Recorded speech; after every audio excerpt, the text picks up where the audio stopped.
Welcome back to the Mehcast, and oh, what a motley crew we are. Indeed. Today, I gotta hit start. Yeah, say it again for everyone to hear. You did not know X-Men Legends had a multiplayer. Dude, I only ever played a single... I didn't... Nobody else had a copy of X-Men Legends. Nobody else wanted to play X-Men Legends. Everybody, it was like, we're gonna play Halo. And I was like, oh, okay. Look at the back of the case! I didn't have an original cover for it. No, that's a you fault. No, it's not. Yeah. Was it a present or did you buy it? It was actually, I got it in like a lot of games. Ah, so yeah, that's a you fault. I'm sorry to say, it is a you fault, dude. You know that. I thought I had a. You know that getting a pile is a gamble. I mean, you say gamble, I pretty well lucked out. It's just that, and you know, the front cover of the cover of one of the games wasn't original. Because it came with a bunch of good stuff. I even got a copy of the Doom Collector's Edition. Oh, nice! I have that somewhere. I think it cost me $3.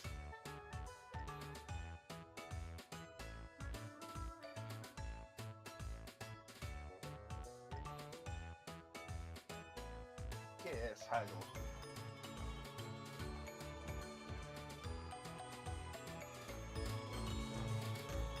I also got the Teen Titans game here. Anyone wants to play a two-player game playing 5 characters. That's weird. They should have had more than 2 players. Oh, that never really makes sense to me. Then again, it's probably a CPU limitation. So speaking of video games, it's been kind of an uproarious week for the world of gaming. Yes. In addition to all of the Sweet Baby Inc. controversy, which we can get into, Switch emulator Yuzu has been taken offline by an agreement between Yuzu. Okay, for some reason my game audio is deciding it wants to leak out from my desktop as opposed to my as opposed to my mic. I see. No, that's why Yuzu got offline, because of the audio. No.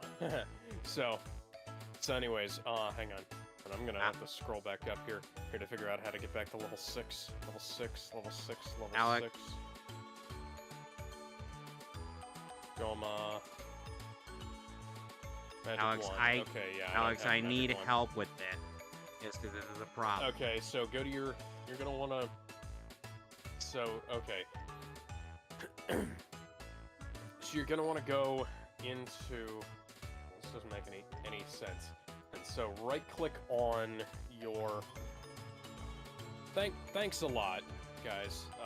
Okay, right-click on the video capture device. No, right-click on your speakers. Volume mixer. You want to go to sound settings. Okay, you're not gonna want to go to sound settings because that doesn't do what I thought it did. Hang on. Okay. Sounds. You want to click on sounds. And then you want to go to playback.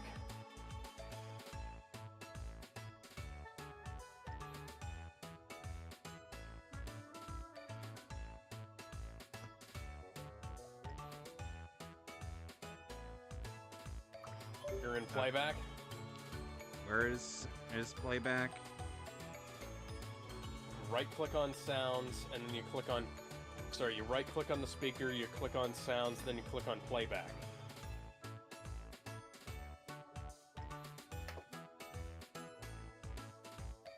Take out my Jav CD out. All sound devices. You have Japanese adult videos on CD? Yes. I didn't know they made JAV VCDs. They've been doing that for years. Okay, I'm gonna have to screen share this whole crap. Literally the only ones I have physical as of now are Hitomi Tanaka. Okay, so apologies for the detour, folks. Okay, you're not take two fat big guesses why. Oh, right, this is Windows 11, right. Okay, so yeah, so...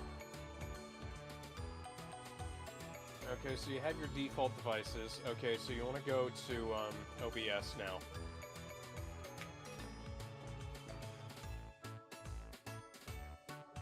You want to share your whole screen, not just one window. Alright.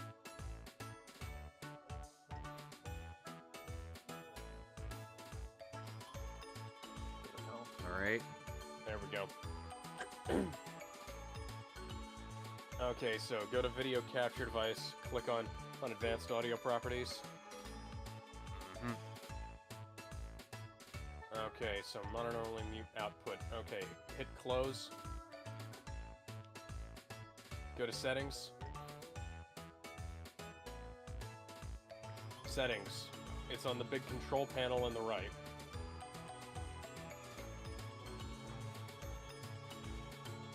That's not Settings. The big button that says Settings. Kevin, I am it's on looking. the right, down the bottom. See where Exit is? It's above that. Not that far above that. You have Exit right there. You see Exit, look above that, that's the Settings button. There you go.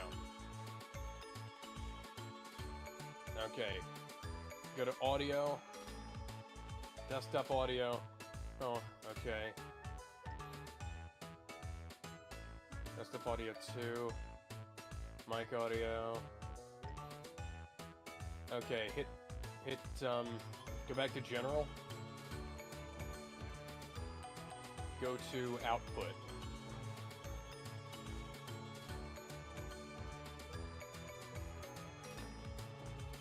No, never mind. Okay, hit Cancel. Re-enable the video capture device. Disable, then re-enable. No, you already have it enabled, so go down onto... Yeah, click on in the audio mixer, where you have it muted. No, don't click on anything there, just unmute it. It is still playing on my desktop. As in, out of your laptop speakers, right? Yes, somehow. Put it in his Okay, hand. okay, click on... No. On to him. Okay, click on the advanced audio properties again. This doesn't make any sense. This shouldn't be happening. No, it should not. Okay, click on monitor off. Now click on... No, don't close it. Now click on what? Now click on... Now turn the monitor back on. Monitor only mute output. Okay, hit close. Now turn it back on and don't unmute it. Okay, good. Is it still... Back in business. Yeah, I don't know why sometimes that happens to me and I have to do that exact same process. It doesn't make any sense. Sorry for the technical difficulties. Hey, it wouldn't be a Mehcast if it wasn't for the immense technical difficulties we have to go through to get this show on the road. Okay, Alright, so anyway. now I'm going to have to go back to the Great Fairy Fountain and get my health filled back up, even though I have, I'm only missing 3/4 of a heart, but that means that I can't shoot my sword across the screen. How many of you have seen Robin Williams flubber? I like it. I've only seen trailers of it, and I've only heard terrible things about it. It's good. So That's very unfortunate. But I'd also recommend watching the original movie that it was based on, one called the Absent-Minded Professor, I believe, is what it was called. That one's also really good. Yeah, the entire conversation was something out of Flubber. In a graveyard. Yeah, that's what I was quoting earlier when they found the squirt gun in the professor's pocket. Yeah, I was thinking, that sounds oddly familiar. Why? But then it was like, yeah, I don't need refund health. I need to go to the graveyard. There we go. far be it from me to tell a perfectly healthy young elf to not go to the graveyard. If he so wishes, that's his choice. Fuck, man. I'm trying to move some files around, but it's just not easy.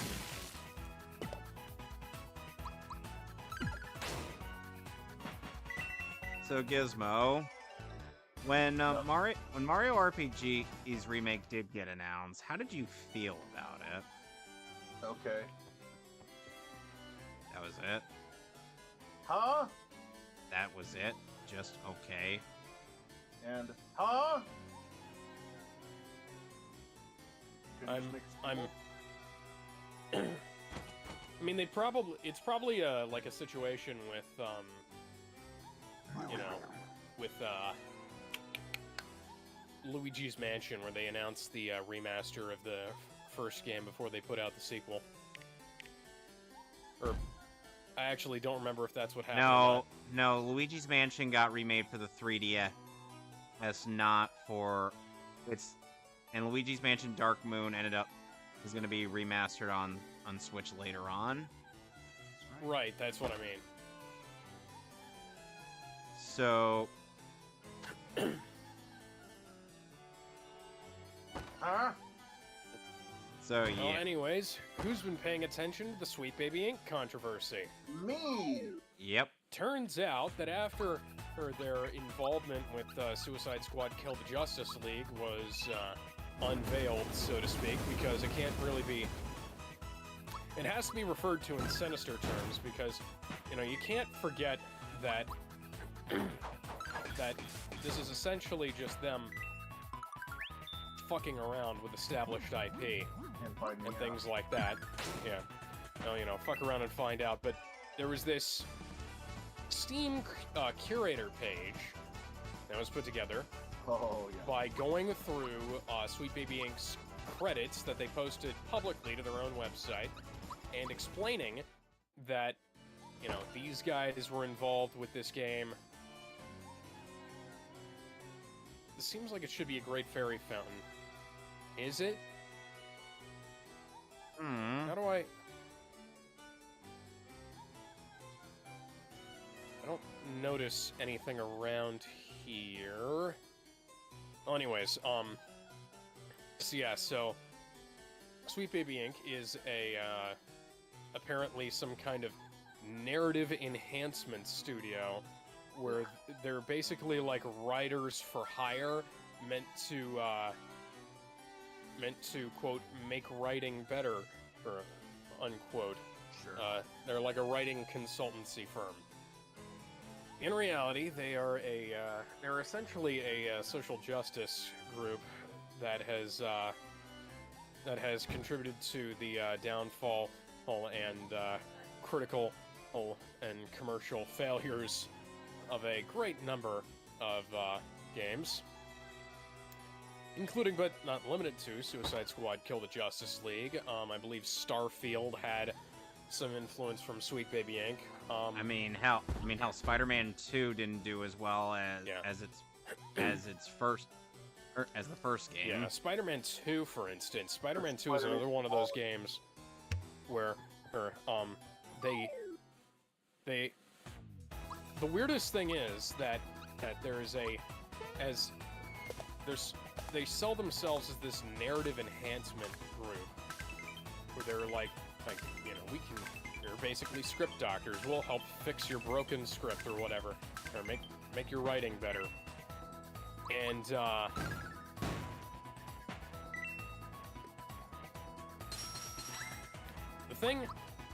the thing that everybody noticed is, especially with Spider-Man 2, is that the writing has only gotten worse, and specifically the writing for Spider-Man 2 got worse because guess what leaked? A pre-Sweet Baby Inc. version of the script, which included, it included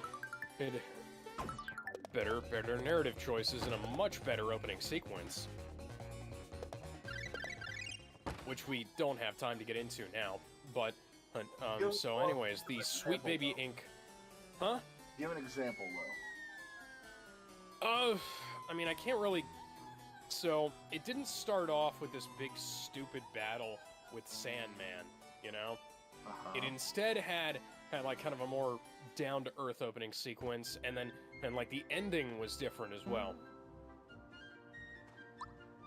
So... Starting point of the overworld. Walk right to screen. Oh, okay. Anyways, yeah, you can find like a complete rundown online if you want to look into it. But here's the thing: there was this Steam Curator page. Now, for those of you who don't know, Steam Curator is a thing for people to put together, or like a lists of recommended games versus not recommended games, and so. Well, like, there's a Steam Curator that's like this game has de novo, this game doesn't have de novo, this game removed de novo for the DRM software, right? Right. And this was a curator page dedicated to a, you know, not a, you know, not just a brand of DRM, like a company that has, you know, grown kind of to be a bugbear of the industry. Rightfully so, I'd say. And like, this is the kind of thing where it's the modern day equivalent of like LJN, where it's the mark of death. And if they held that, if they had that on the front of the box. Like, this is a Sweet Baby Inc. game. You know, this is written by Sweet Baby Inc. I have a feeling that it would be, I have a feeling distinctly that, they'd start losing sales immediately if they advertise their involvement more openly. But as it stands, they've kind of managed to skate by unheard of. You're at the starting point of the overworld. Right 2 screens. Oh, right 2 screens. Okay, not left. And I see... But somebody from Sweet Baby Inc. decided that they were going to try and take down the Steam Curator page. Which is against TOS. Well, yeah, it's against Twitter TOS, and they were arguing this on Twitter. Yeah, in a not so very subtle manner. Oh, and one other thing to note, even in the remake of Mario RPG, Valentina is still as voluptuous as ever. Okay. Her boobs, sadly, do not jiggle in the same way that they did in the original Mario RPG.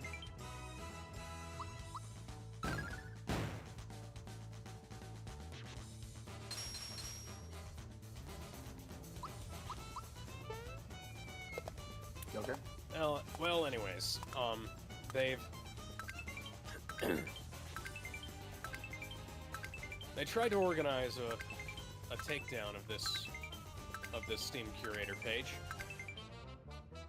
and a takedown of the guy's Steam account who owned the place, who ran the place rather, trying to claim that it was some kind of targeted harassment, yada yada. Here's the thing. Yeah. Here's the thing.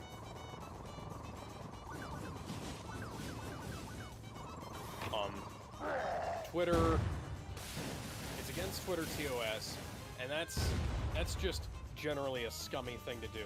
There's also such a thing as the Streisand effect. And, this is very much a case of the Streisand effect in action, because the Sweet Baby Inc. detected Steam Curator group has only gained followers since then. Yup.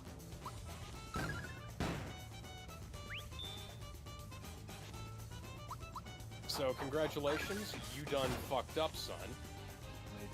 Majorly. Yeah. And, well, you know, there's been some conversation. We're going into the 10th year of Gamergate, and apparently this is what year 10 of Gamergate is going to be about. And we're not even at the 10th anniversary yet.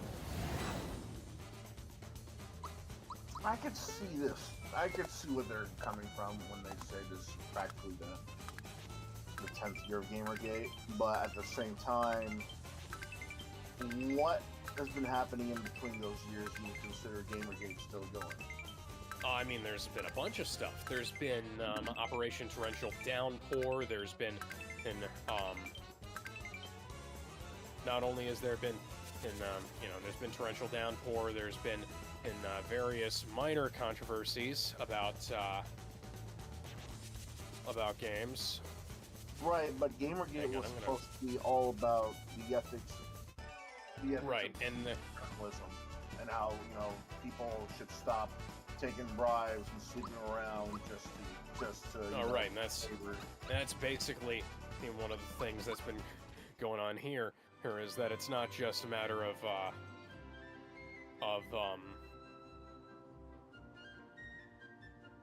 it's not just a matter of like raw journalistic ethics or anything. This is a matter of like the games industry itself is kind of have been fucked up. Yeah, they're by part this, of it too. They're part of it too because what was it, Kanan Lynch, the guy who practically gave Kanan Lynch an okay score. Guys at GameSpot. Yeah. I think it was GameSpot.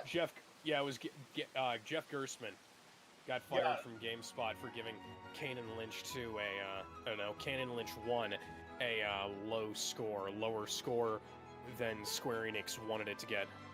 Like, what was it again? Like a 7 or like a 6? It was higher than the game deserved, whatever it got. That's the funny thing is like even GameSpot's typically over-generous scores weren't high enough for Square Enix when they Final Fantasy 13. When they were coming out about that, and I was like, come on, man. You really seriously expect me to believe that you think Kanan Lynch deserves a fucking 9 out of 10, 10 out of 10.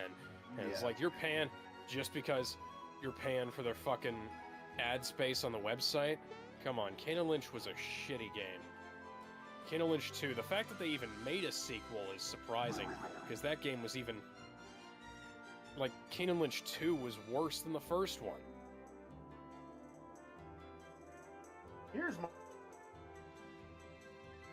my thing on the score. It's like, if it's anything 1 through 5, then it's genuinely seen as a bad game, bad score, 7 through 10, that's seen as a good game.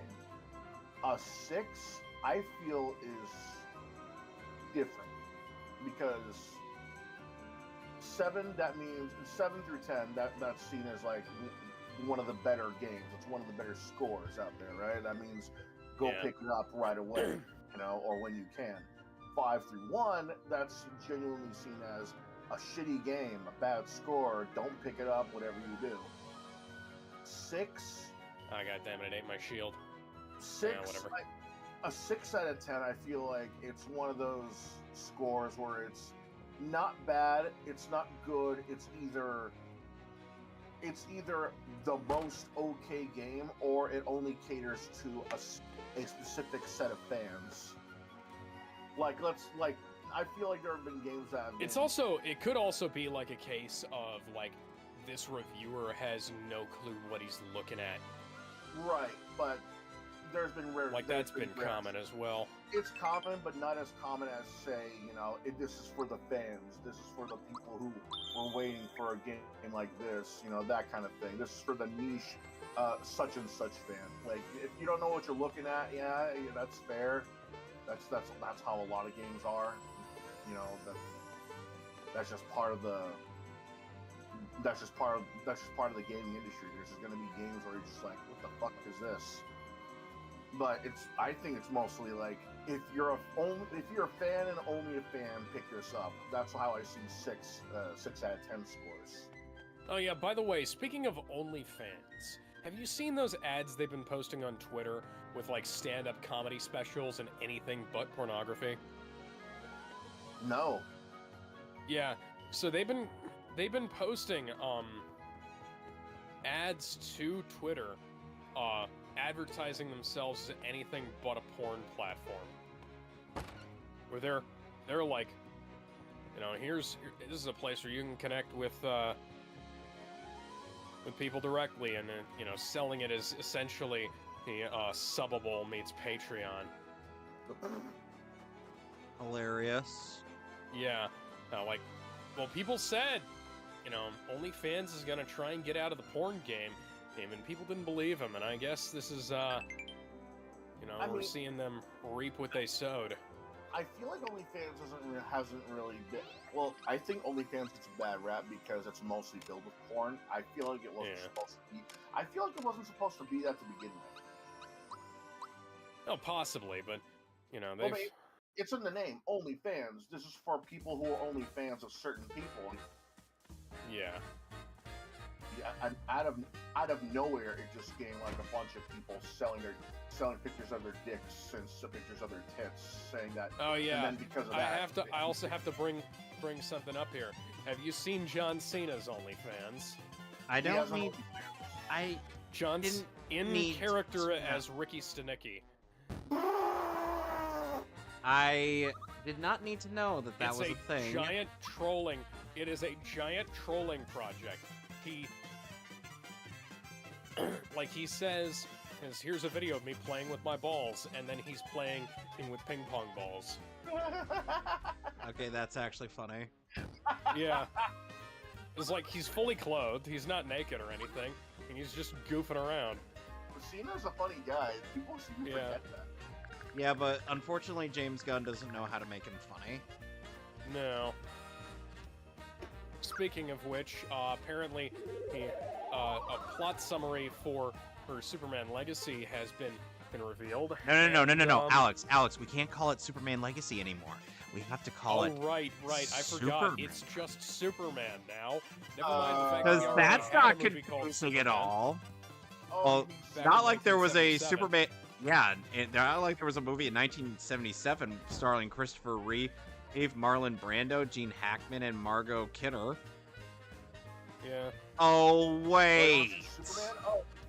No, you want to see Superman? No, I want to see Superman. Oh, you mean Superman? No, I mean Superman. Oh, you mean Superman? No, Superman. See, Gizmo, you're summarizing literally why this movie is going to bomb the box office. No, it's not going to bomb the box office just because of a fucking title. It's just, what the hell is this title? What is this? You couldn't call it Superman Legacy? Why? Everyone else. Apparently, they just changed the title for the hell of it. I hope it's just the title of the project. You can't just put Superman on the screen after so many Superman movies and then expect it to people not to be confused. I feel like the movie is gonna be a hit in some way, no matter how you look at it. It's going to be a hit, but not in the box office variety. No, I feel like it's going to be a hit. It's not going to be a blockbuster, but it is going to be a hit. People still love Superman. People love seeing Superman and things. Oh, god damn it. It's just that the name. We went from Spider-Man to the Amazing Spider-Man to Spider-Man MCU being called, having all these subtitles referring to being home, far from home, and having no way to go back home. That they made that work so people could just stop being confused, even to the point where it's like Toby Garfield, or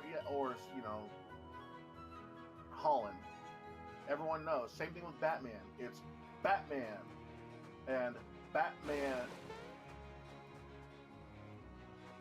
Batman the movie, and then Batman the Dark Knight, and then Batman Begins, and then Batman versus Superman, and I think Batman's been doing this too. Superman has been doing the same thing too.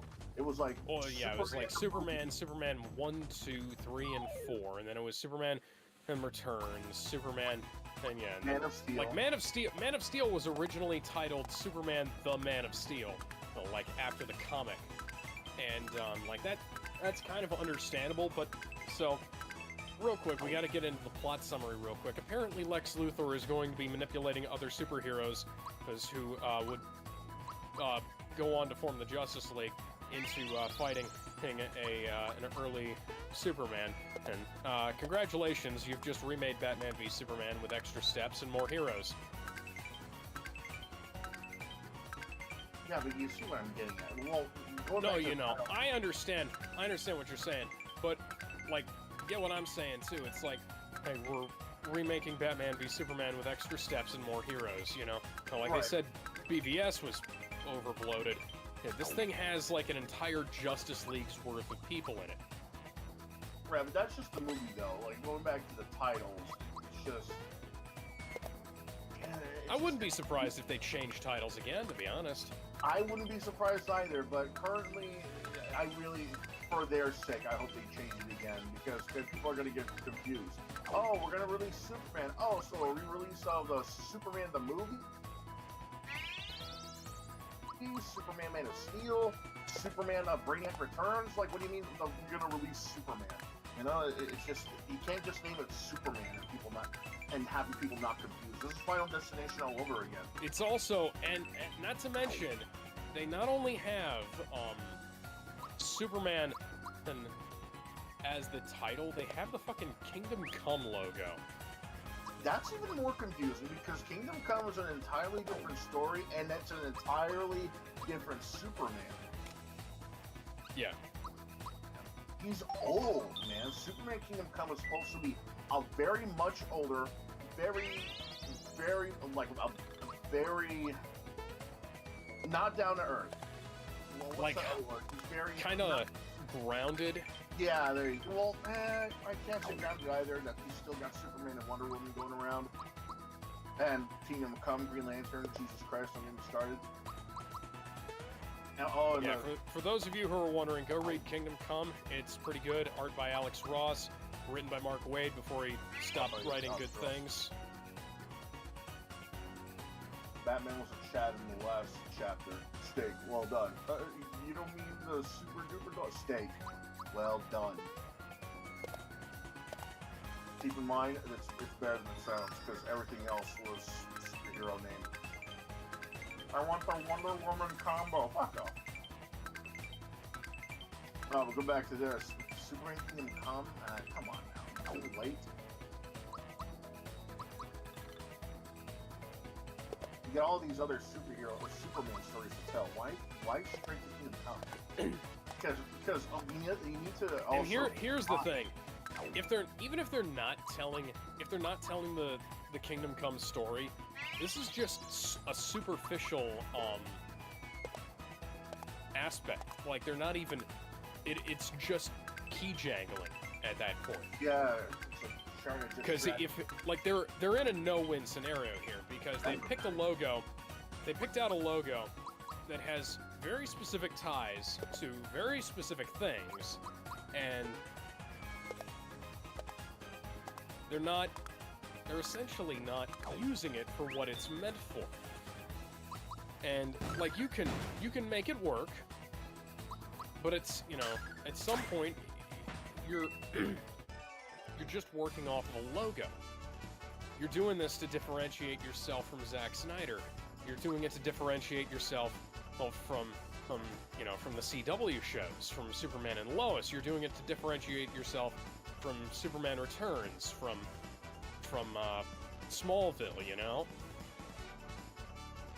Like, at what point are you just doing it to be different? And because you're not actually doing it for any form of artistic merit, right? Because we can tell that, because you're not, like, it doesn't appear to have any connection to the Kingdom Come storyline whatsoever. Nope. And people will keep on insisting, like, oh, but it should be an older, more experienced Superman who dies to Doomsday. And whatnot. But I mean, we could... Post-Crisis wasn't that old when he died to Doomsday, though. Yeah. Post-Crisis had been around for 10 years in real time by that point, roughly.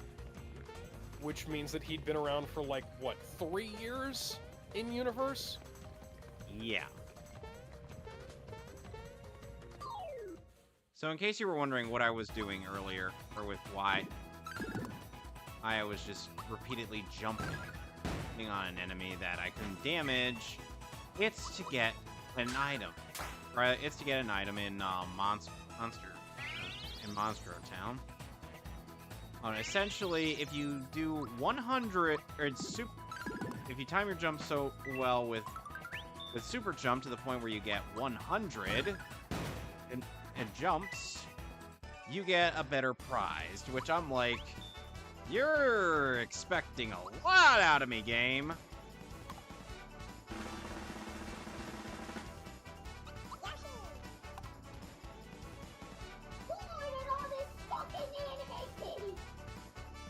Human Blaze the cat says hi.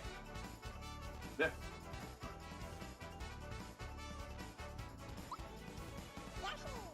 Also, one thing I have to bring up: Kingdom Comes has a lot of superheroes involved. They kill off a bunch. They incapacitate the others, and Wonder Woman and Batman are involved in the whole story. And let's not forget the cut content that was Wonder Woman having a Superman's baby.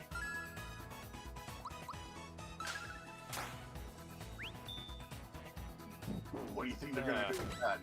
Fuck. I guess on my educated guess. So many Kingdom Come things in there. I hope that they're not planning on having some kind of love triangle between Lois Lane, Clark Kent, and Wonder Woman, because that's just dumb. That's not gonna happen because you gotta remember, Kingdom Come, they have the Joker kill off everybody in the entire Daily Planet building. Gizmo, you're assuming that they'll be remotely faithful to the comics. This is James Gunn we're talking about. His versions of characters bear no resemblance to the characters from the comics. Alex, you're also forgetting the loyal simps of James Gunn. Oh no, I'm not forgetting those. I'm just saying, like Gizmo. You gotta remember. You also gotta remember this is still James Gunn we're talking about. He's probably gonna do it for the shock factor. You know what? That's fair. Yeah, but if and he then does that, yeah, and then they'll does that. If he kills off Guy Gardner, or just for shock value, who after casting Nathan Fillion as Guy Gardner, or when he should have been fucking Hal Jordan. I'm still not. Well, this will be the biggest waste of time any movie has ever been. Yeah, and here's the thing. Oh, but he voiced Hal Jordan in Robot Chicken. Yeah, okay, and he also voiced Hal Jordan in the DCAMU for a couple of films. He didn't voice him for the early ones. Oh, they had some asshole do that. Yeah, cool. And another case of a big fat capitalized and. Oh. Hollywood, man. It's like, dude, he's right there. You could it's just like how back then you could have made an X-Men film with Clint Eastwood as Cable. You lost your opportunity. Or Nathan Drake. Not Clint Eastwood as Nathan Drake, but like Nathan Fillion as Nathan Drake. Yeah, Nathan Fillion as Nathan Drake. Dude, that's such a lost opportunity, man. Why didn't you? Ha! Fucking Hollywood, man. Well, at least you're getting Deadpool 3. They're probably gonna It's gonna be like the only good superhero film. And meanwhile, the Godzilla movie that's coming out is gonna be pretty fucking awesome. Oh yeah, that still looks great. Why did they give King Kong a power glove? Who cares? Because fuck you, that's why. Exactly. They gave him the fucking impact drill from Dead Rising 2. What the hell is that shit? Do you know what We're I just gonna said, find... Monkey? Fuck that shit. Do you know? Well, you know? God damn it. No, I'm not gonna do that. Do you know what I just said, Monkey? Because fuck you. I love the power glove, it's so bad. Uh-huh. Well, speaking of games. Oh, and the weapon I just acquired from up in the clouds is one of the most busted weapons in the game. Veterans of Mario RPG will recognize it as the Lazy Shell. Okay. So, Alex, And I'm sure you've gotten this item once before. I actually don't remember, because it's been 20 years since I played that game. Oh dear. Is it worth the risk? Yes, it is. Speaking of games, Daytona USA turns 30. Wow. I remember there being an arcade cabinet for that game in a Walmart near me. Servers are still up for the original game on Xbox Live. Cool.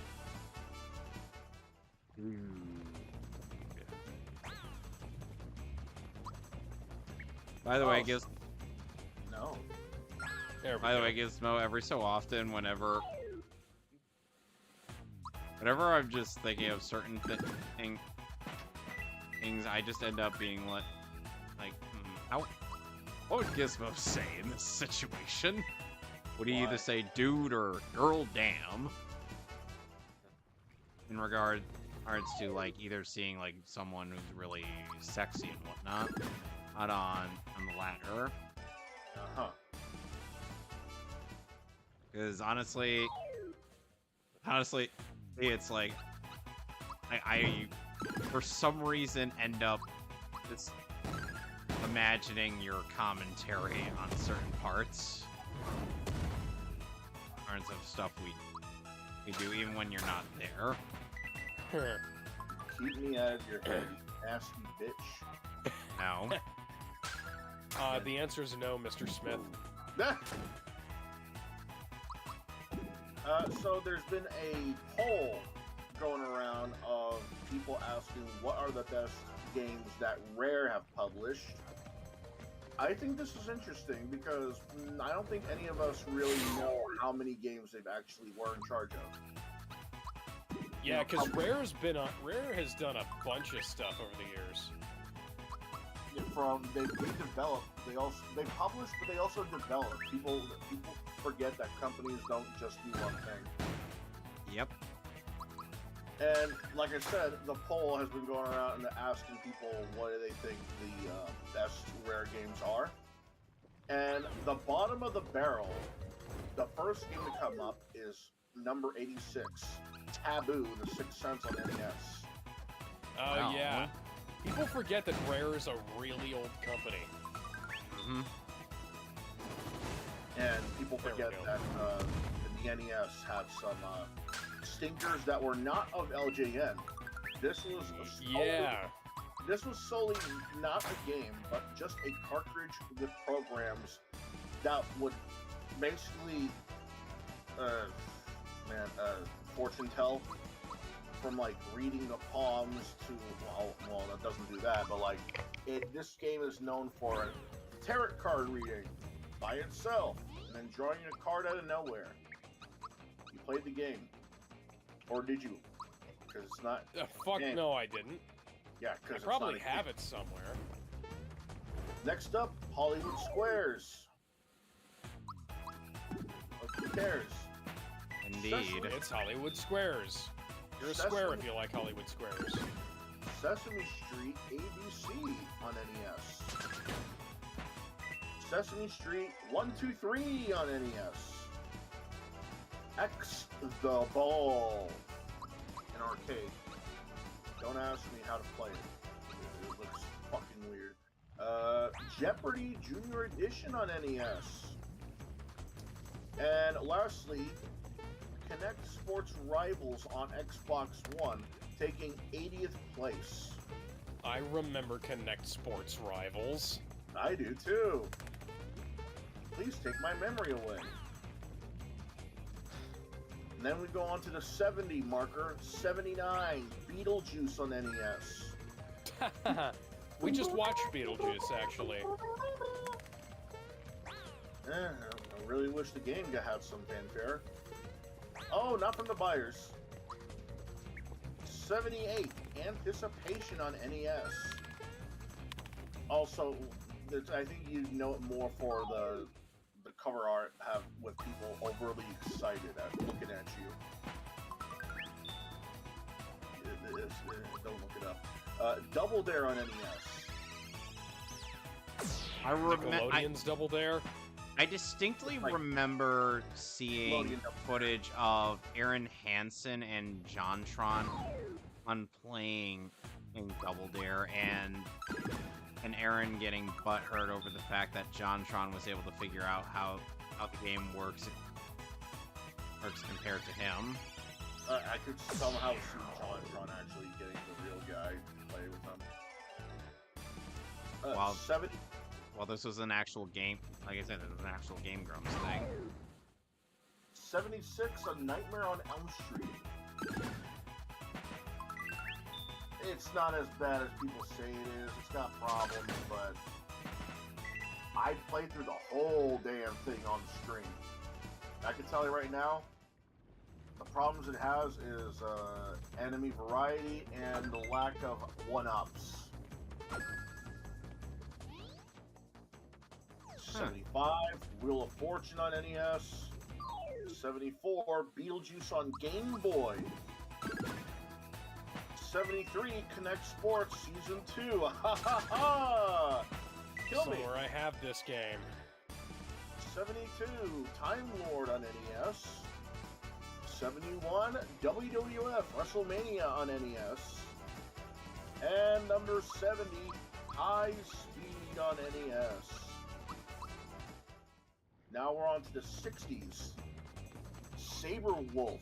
Wolf as in WULF on GBA. 68. Jeopardy 25th Anniversary Edition on NES. Did they do the Super Nintendo version? I think it's somewhere in there. I mean, this is the 68 game after all. 67. Jeopardy on NES. Fair. 66, Super Glove Ball on NES. Interesting. 65, The Amazing Spider-Man on Game Boy. That's actually not that bad a game. It's not good, but it's not terrible. The web swinging. Okay, you got me there. Yeah. You want to know something funny? There was a Spider-Man game called Spider-Man vs. the Sinister Six, and quite a bit of that game, you spend mostly punching people in the dick. That's gotta be somewhere around here, if wherever's involved. 64, WWF WrestleMania Challenge on NES. 63, Connect Sports on Xbox 360. Ha ha ha ha ha! Murder me. I have that. If someone tries to murder you, don't take out the cross, take out the 360 game. 62, Digger T-Rock, The Legend of the Lost City. I have this. I played this. I can imagine. Fucking impossible to beat this goddamn game. You know, people used to say that about Battletoads. Battletoads, at least, you can go left to right, up to down, down to up. It has just a straight direction in every level. Digger T-Rock is impossible because there's puzzles everywhere, enemies respawn literally out the goddamn walls. You have no chance at literally killing all of them or blocking their way. Your weapon is a shovel with very, very limited range. And yet, I cannot stop playing it. For some reason, this holds a soft spot in my heart. Maybe it's the music, maybe it's the fact that it's a little 9-year-old actually successfully digging underground without the use of oxygen mask. I don't know, something about this. But understandable, it's a low rating. Slalom on NES. Don't ask me what that is, I don't know. And number 60, Banjo Pilot on GBA. Yeah, that makes sense that it's not either Banjo or Kazooie Banjo 2 either. Or just because it's like, Banjo Pilot seems obscure enough. Very. But I can tell you what belongs on number 59. What? You know what they should have made that after they got bought out by, Microsoft? They should have made Master Chief Pilot Simulator as a Game Boy Advance game. Oh, you're funny. I know. Thank you. You know what belongs on 59 though? Conker's Pocket Tales on Game Boy Color.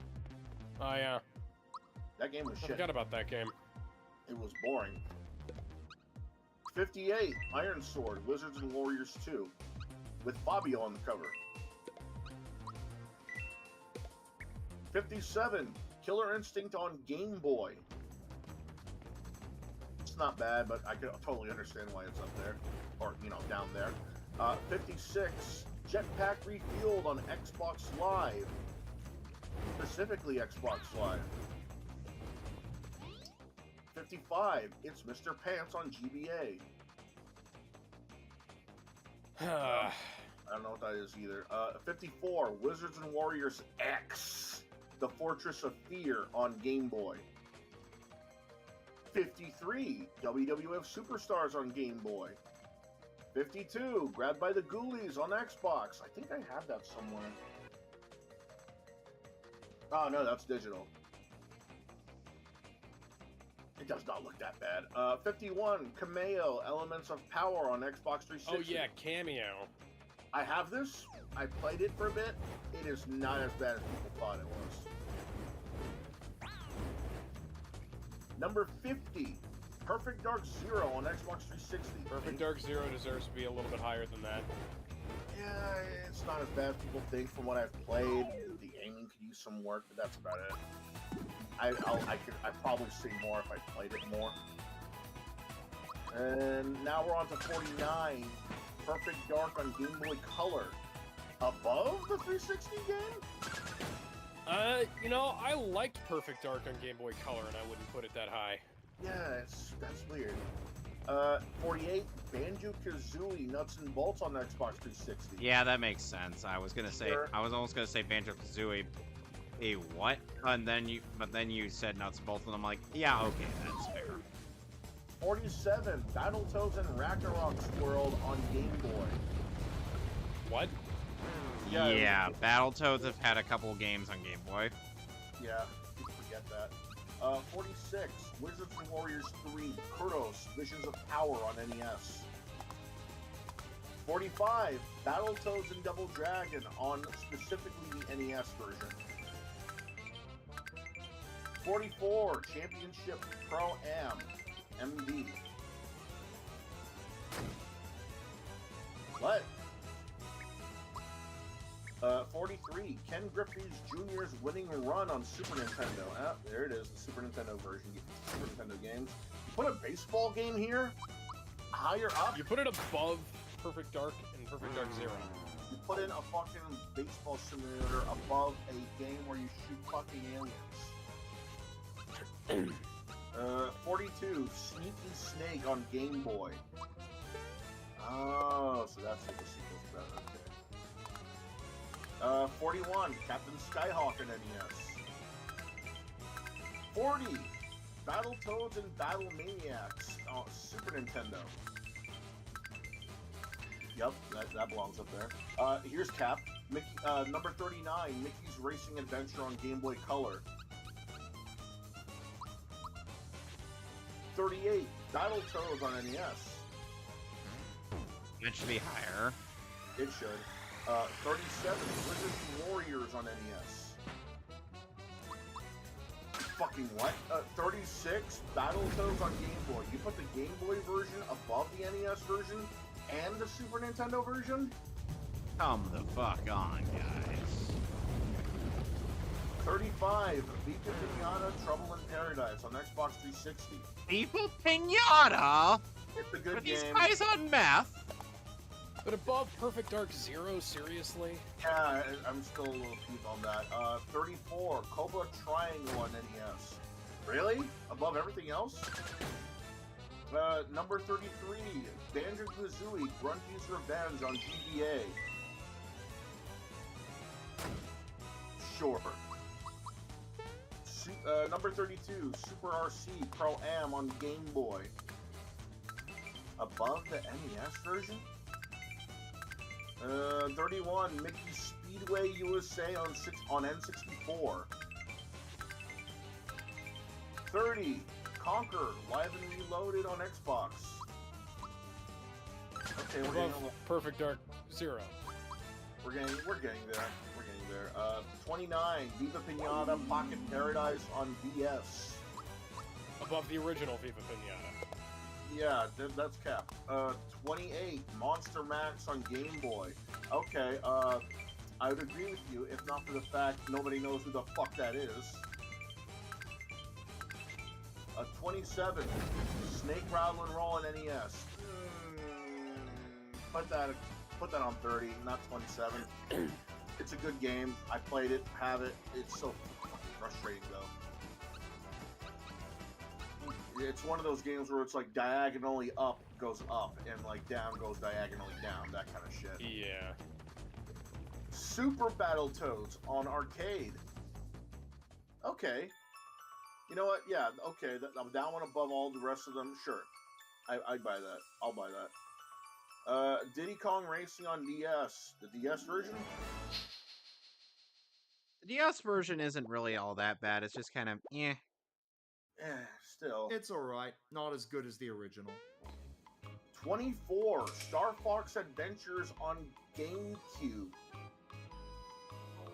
Above then. Perfect Dark Zero. By the way, Alex, we've come across your favorite villain group in this game. What? We've got a red one, a green one, a yellow one, a pink one, and a black one. That's racist. Teenage Mutant Ninja Turtles. They're not turtles, they're the Axum Rangers. You know, the ones from Mario Brothers Z. The ones who got their asses handed to them by Shadow. Oh, hail Shadow, heroes rise again. Speaking of rising again, Killer Instinct appears again on number 23, and that's Killer Instinct Gold on N64.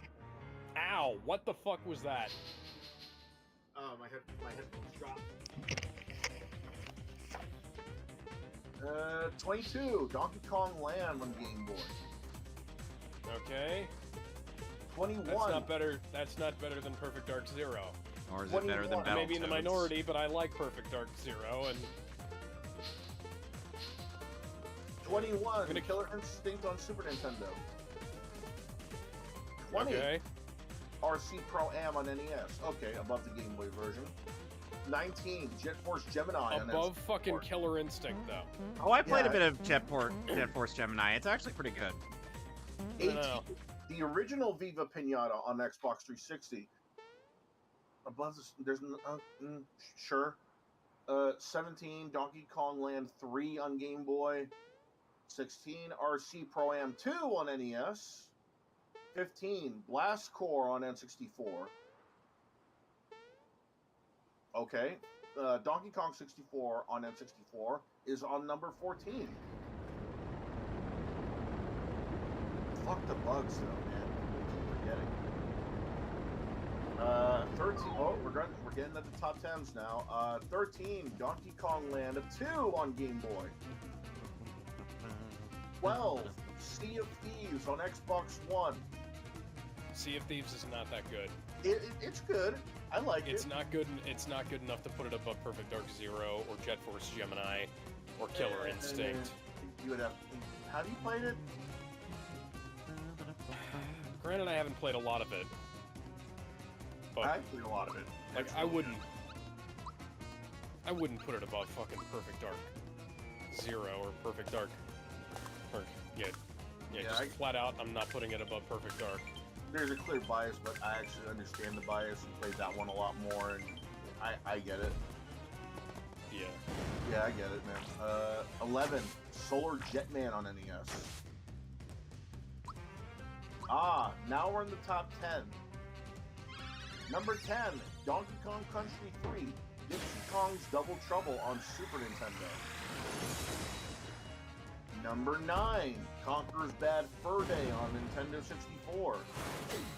The original. Nice. Number 8, Banjo-Tooie on N64. Number 7, Diddy Kong Racing on N64. Absolute classic. Oh yeah. Number 6, Donkey Kong Country on Super Nintendo. Really? Like I mean, I get it. That's the most loved and played, but like above even 2? Okay. Number 5, the Rare Replay on Xbox One. That doesn't fucking count. It kind of does. They did bring. It's not one game. They brought back a lot of games that never had a sequel, prequel, remake, or any kind of. Get it? I understand why it's a good idea. It's a great collection. If you're making like a best collection list, sure. Like, put that on there. Put that on there all day long. This isn't a best collection list. This is a collection list of best rare games. And this is not a singular game. This is a collection of games. It does include Perfect Dark Zero. Oh, I'm aware of that. I'm just saying, you know, like, this is not a single game. Well, speaking of single games, number 4 is Perfect Dark on N64. Good. Number 3 is Banjo-Kazooie on N64. Makes sense. Yep. That makes there you sense, but I would not put it above Perfect Dark. There you go. Number 2 is Donkey Kong Country 2 on Diddy Kong's Quest. Oh yeah. Nintendo. The best one in the trilogy. And number 1, take a guess what number 1 is. Donkey Kong Country. That's 1. Ridley? 64. Donkey Kong 64. You realize I mentioned Donkey Kong Country 64 on the list already. Or was that? Yeah, DK64 was already on here. Never mind. Anyone else? No? Well, number 1, apparently, according to everyone else, the number 1 best rare game to ever come out is GoldenEye 007 on N64. Of course. Well, you know, at least it's a good thing that it's on here. It's not better than Perfect Dark. I'm gonna say Cap because Killer Instinct 2 was never mentioned in this thing at all. There's no Killer Instinct 2. Perfect Dark is below GoldenEye. No, I'm saying it's they didn't mention it in this list. There's no Killer Instinct 2. GoldenEye is above Perfect Dark. Like, I love GoldenEye. I love Perfect Dark. I can see putting the original Perfect Dark above Zero. GoldenEye, like, GoldenEye is a great game, but, like, Perfect Dark Zero is good, too. It was supposed to be the successor to GoldenEye 007. Is, like, Perfect Dark is really, really good.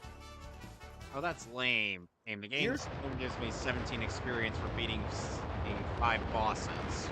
Here's the thing, too. They mentioned Killer Instinct on Super Nintendo, Killer Instinct on Game Boy, Killer Instinct Gold on N64. Why did you leave out the vanilla Killer Instinct 2? Like, deadass? You're leaving the original KI2? Art McCarthy says the Council of Ricks loves The Legend of Zelda. I don't know whether I should be reassured or disturbed by this knowledge.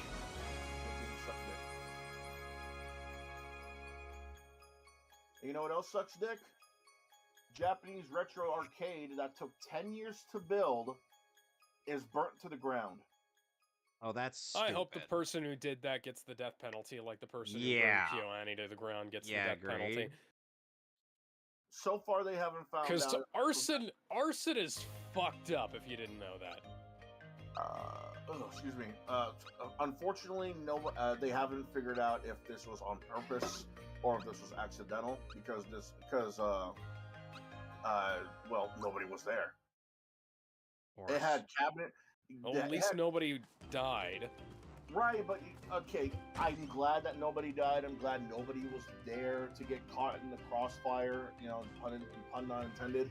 But here's the thing, it had cabinets that are very hard to maintain and very hard to find in one piece. It had an afterburner machine, dude. It's afterburner. Afterburner. They had an afterburner machine. They had a super hang-on machine.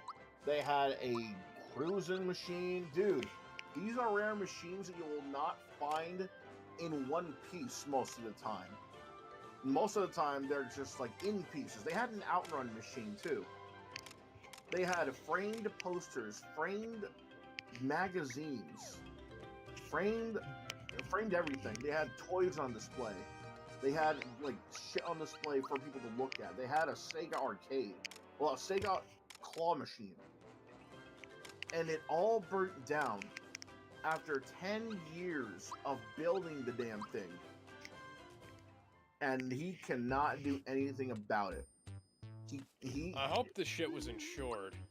Dude, even if that was insured and he got double the money that he spent, there's no way he's getting half of those cabinets back easily. Oh no, obviously. Like, again... Let's try Kulex again. Like, dude, look up Afterburner machines, look up the Outrun machines. Those things are rare for a reason. They have they're specially built cabinets to make you feel like you're actually riding on a jet and riding in a car. You will not see those built nowadays because, you know, oh, why bother? Like, god damn, I feel bad for this guy. It's the equivalent of a guy building his entire NES collection back in the day, and then he has both the gray and the gold Nintendo World Championship carts, and then his whole place gets burned to the ground, and all the NES carts are melted, including those 2 cartridges. Like, holy shit, you'd feel bad. Yeah, that's a life's work right there. That's life's work, dude. That's your bank that's being put to work.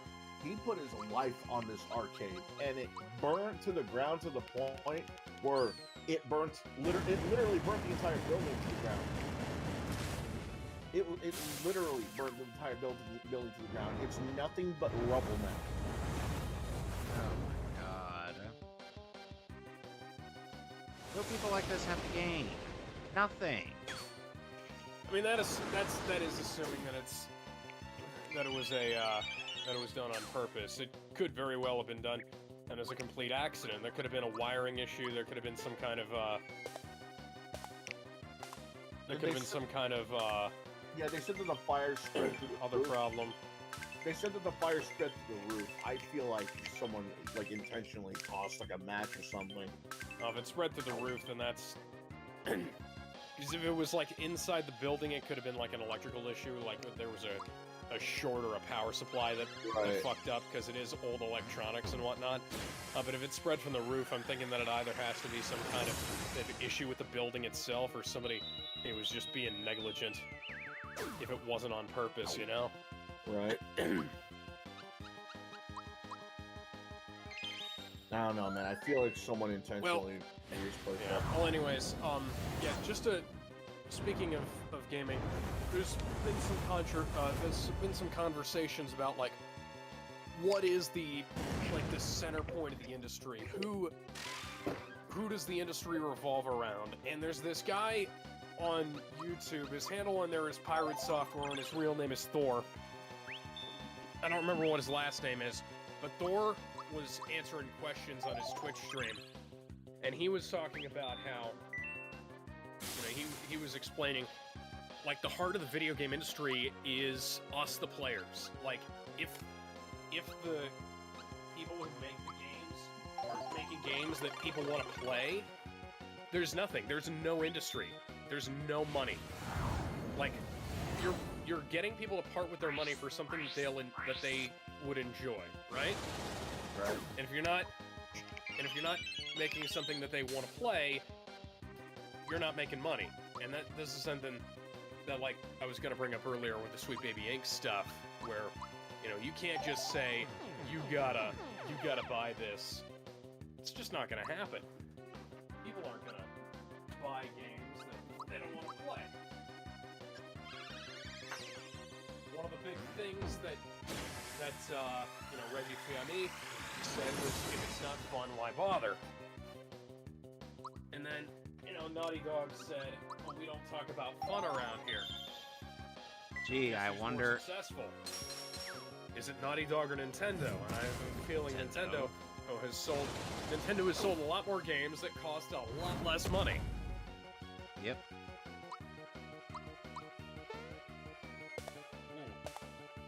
And then, like, the Pal World thing is a great example as well, where it's a game that didn't cost a whole lot to make and has sold an absolute buttload of copies. So, you know, why aren't more companies making games that cost less, that take less time to develop, that look slightly worse, but hell, like, even slightly worse is still better than, you know, taking up shitloads of hard drive space and taxing the GPU to death. Uncharted 1 still looks really good on the PS3, you know? Like, Uncharted 4 looks rough because they tried to make it more realistic. The cartoony, stylized Uncharted 1 and Uncharted 2 look way better than Uncharted 4 and Uncharted Lost Legacy do, because they had a style to them, and they had a bunch of other, they had a bunch of other things going for them.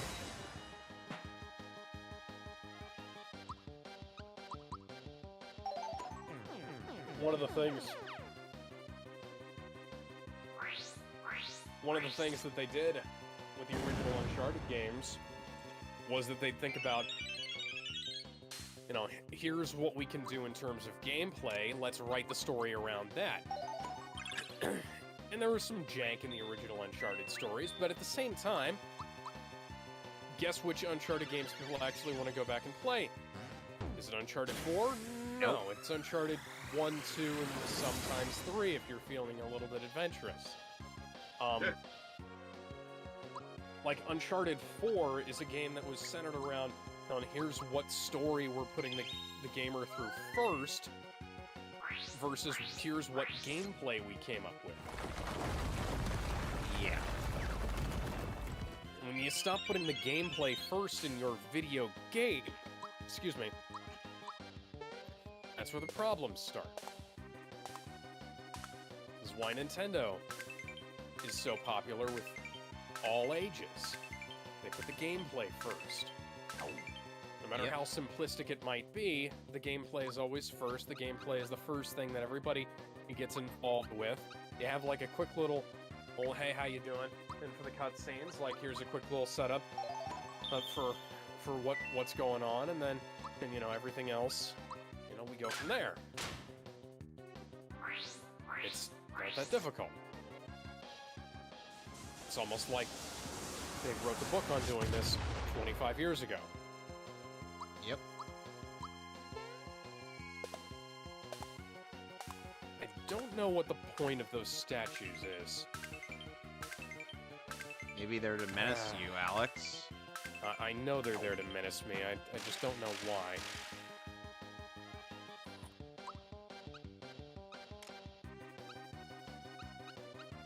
So I want to bring this up.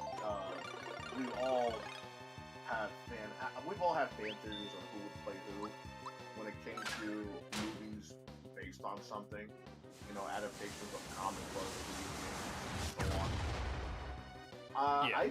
I like to remind you that Wizard Magazine have been doing this for a while now, and I remember reading in a Wizard magazine scan that was put online about somebody wanted to put Steven Seagal in a Ghost in the Shell movie. I think I know where they were going with that. I don't see it happening anytime soon, though. Well, it wouldn't have happened. It might have happened back then. It definitely isn't going to happen now. But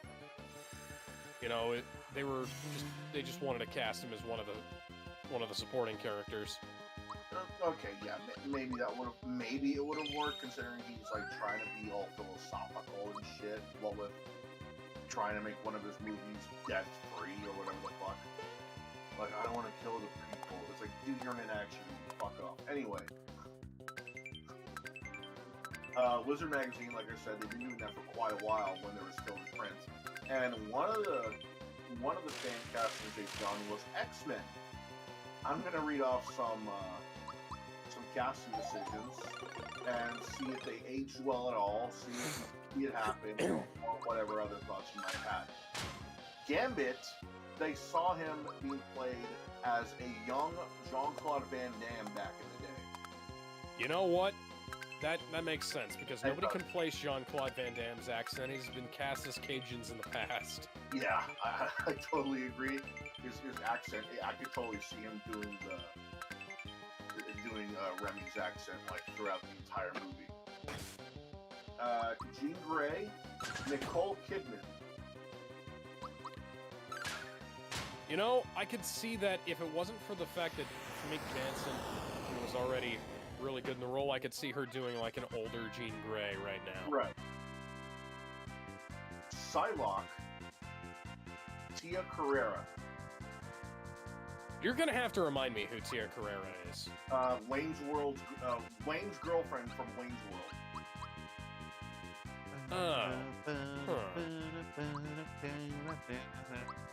You know, I can't see anybody but Olivia Munn in that role right now, which is unfortunate because Olivia Munn hasn't been back to that role since X-Men Apocalypse.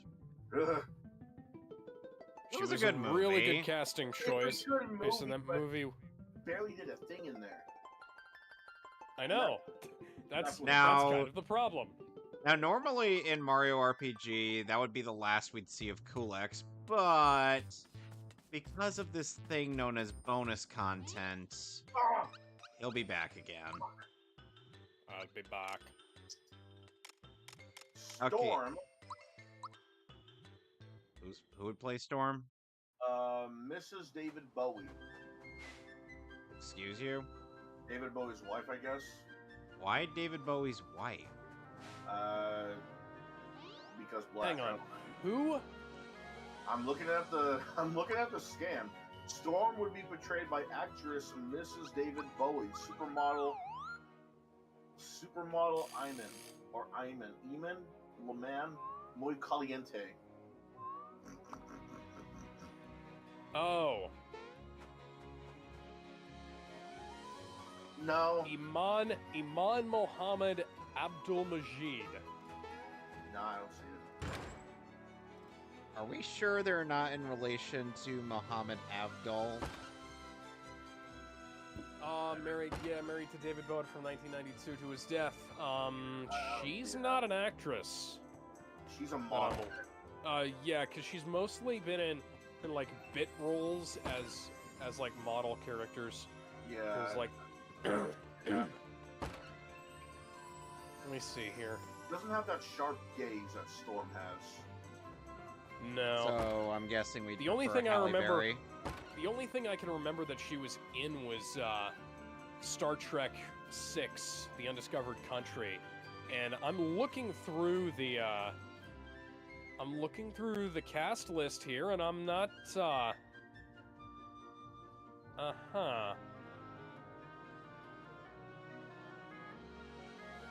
Yeah.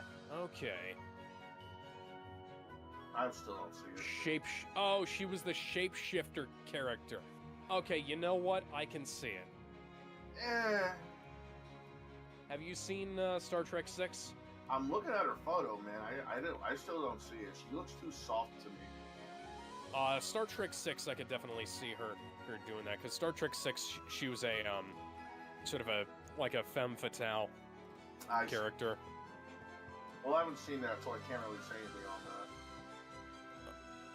that. Okay. Yeah, I can't say anything if I haven't seen it. Well, not that one anyway. Here's something funny. Wolverine. Glenn Danzig. Nope. Why? Because he's short, he's hairy, and he's grumpy. He is not nearly muscular enough to be Wolverine. Right, No. but he is hairy. And Yeah. That's it. Like this is it. I mean, so's my dad. Like, Here's a description. Wolverine, the most unshaven hero in comics, would be brought to life by brooding rock star Glenn Danzig. Oh man, that is such a miscast. That's funny. yeah, you know, I'd almost say that Wolfgang von Frankenstein from the Misfits would be a more, like, if we're picking Misfits band members to be X-Men, I'd almost say the Wolfgang von Frankenstein would be a better, or Doyle. Yeah, Doyle Wolfgang von Frankenstein, yeah, would be a better pick for Wolverine because he at least has the physique. Speaking of physique, what do you think of Clint Eastwood playing Cable back in the day? he could have pulled it off back in the day. Like these days, he's a million years old, and He's like in his 90s. he'd have to do an unhealthy amount of steroids to be able to get into that kind of shape again. But Welcome to Bowser's Keep with open bar. Oh, and here's something cool. Wizard magazine predicted the future. They wanted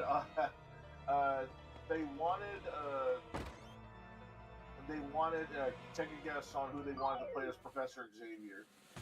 Patrick Stewart. Exactly. It was actually commented that he looked exactly like Captain Picard in the Star Trek X-Men crossover. I mean, he did shave his head.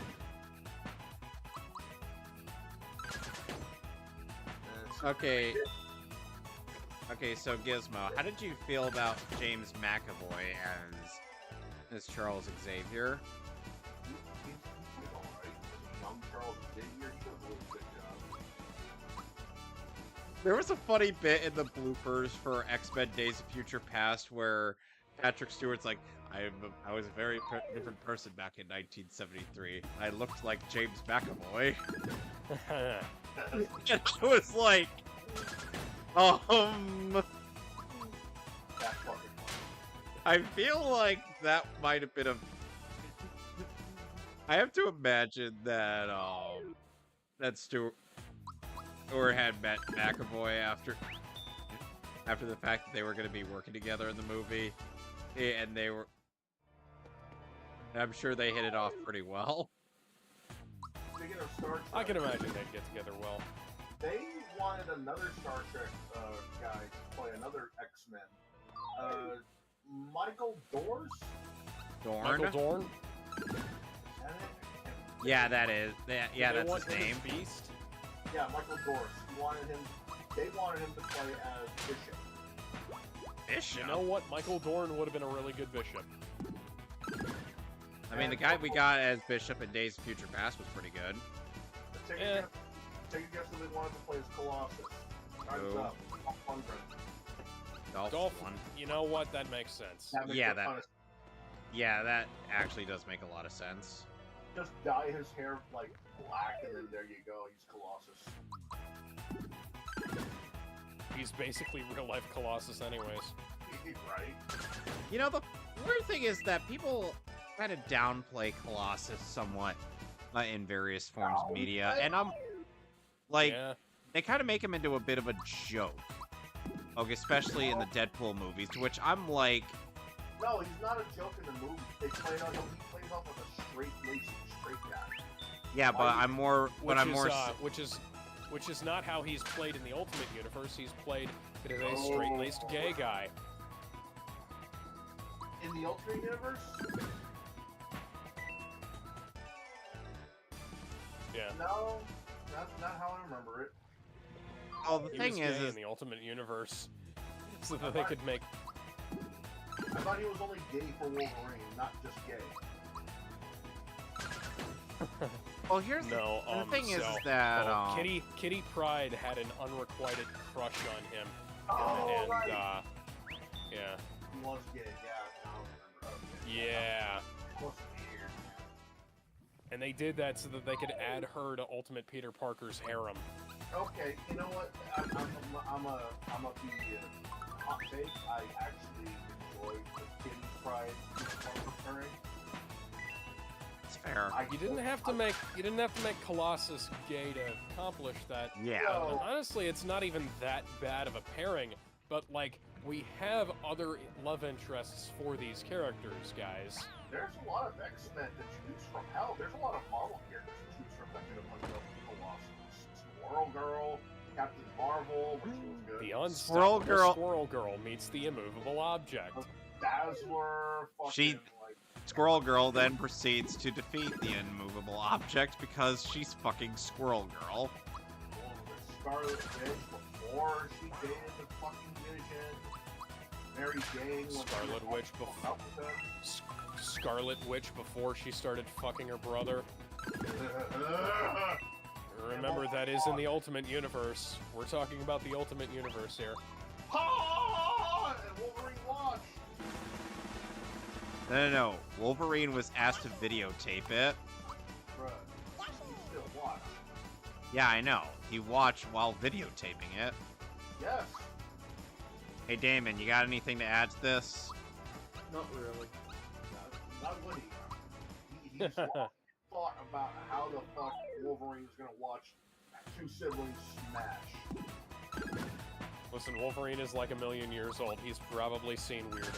That doesn't mean he's gonna like most of that shit. Okay, anyway.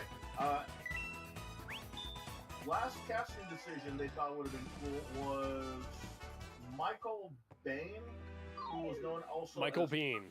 Michael Biehn. Is he pronounced it? Yeah. Michael Biehn. Michael Biehn from The Terminator and Aliens. He was known as Kyle Reese and Coco Hicks from those movies. Looks-wise, yeah. It's always seen by Cyclops. Keep in mind, though, this is the 90s. Right. So, looks-wise, yeah, I could totally see him play Cyclops. I'm not sure if he would play the best Cyclops, though. Because remember, this was also a time when the cartoon was out, and he was played as a wimp most of the time. Of course. Not. God. Yeah, I'm glad we were thinking of the same joke there. That was 90s. I know. It was a different time back then. To me, my X-Men. Behold, Optic Blast. No. I got an even better one. Go and save the city. Hey. X-Men, welcome to die. The funniest thing is knowing the fact that in the knowing that Kylie Bear voiced all the dudes in that game. Let's see, we have enough budget for 2 characters. Fuck it, we'll just cast everybody as like 6 different characters. We'll hire 2 voice actors. The 2 voice actors being Kylie Bear and Mela Lee. And We'll the hire funny 2 thing, voice actors and then have them record a bunch of lines for everybody's. I think Gizmo, I think you can agree with me on this one. The best part is Kylie Bear voicing Colossus just for the. The what? What? Bro, I could not hear shit. Okay, just imagine angry Russian noises, and there you go. Yeah.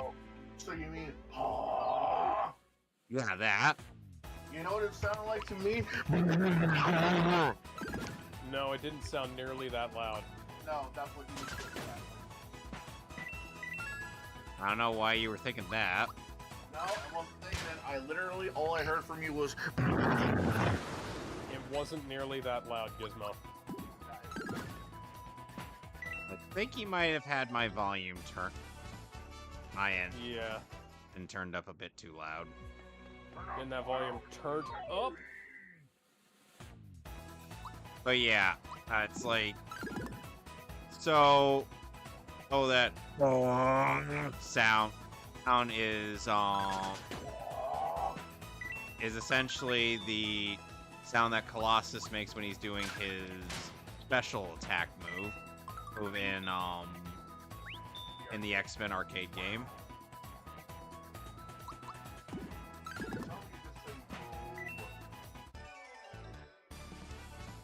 That's kind of what it sounded like. Yeah, that pretty much is what it is. No, it is not at all. Also... Bang, boom. No, he outright screams up to the heavens and goes, ah! Look up... I gotta look up a full 6-player playthrough of the X-Men arcade game from for the Xbox 360, PS3. Where you'll hear Kylie Bear as Colossus making that noise. X-Men, welcome to die. X-Chicken. Ha ha ha ha.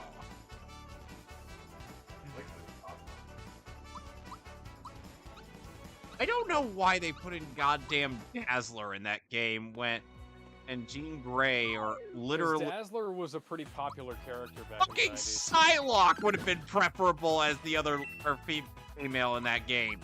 But goddamn Dazzler? What the hell is she gonna do? Fuck you too. Dazzler was awesome. No, she isn't. She's worthless. Dazzler shoots like different colored lights. All she does. And guess what? Jubilee can do all that, but better. She's levels above Jubilee. Bite me. Listen, I will say. Oh, hi, Goma.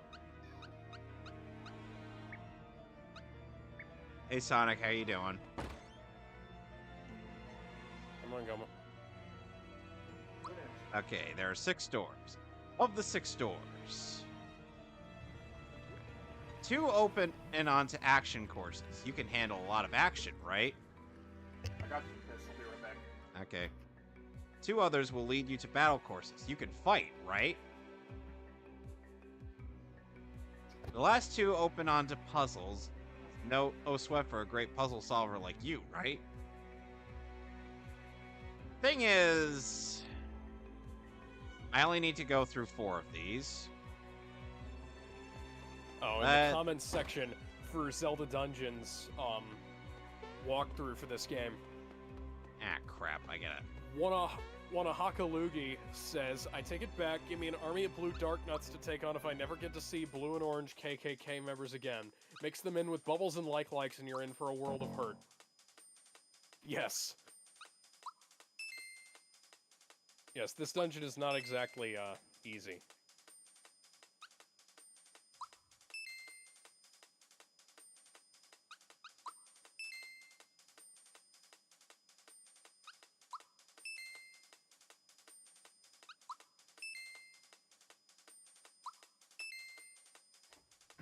Yes.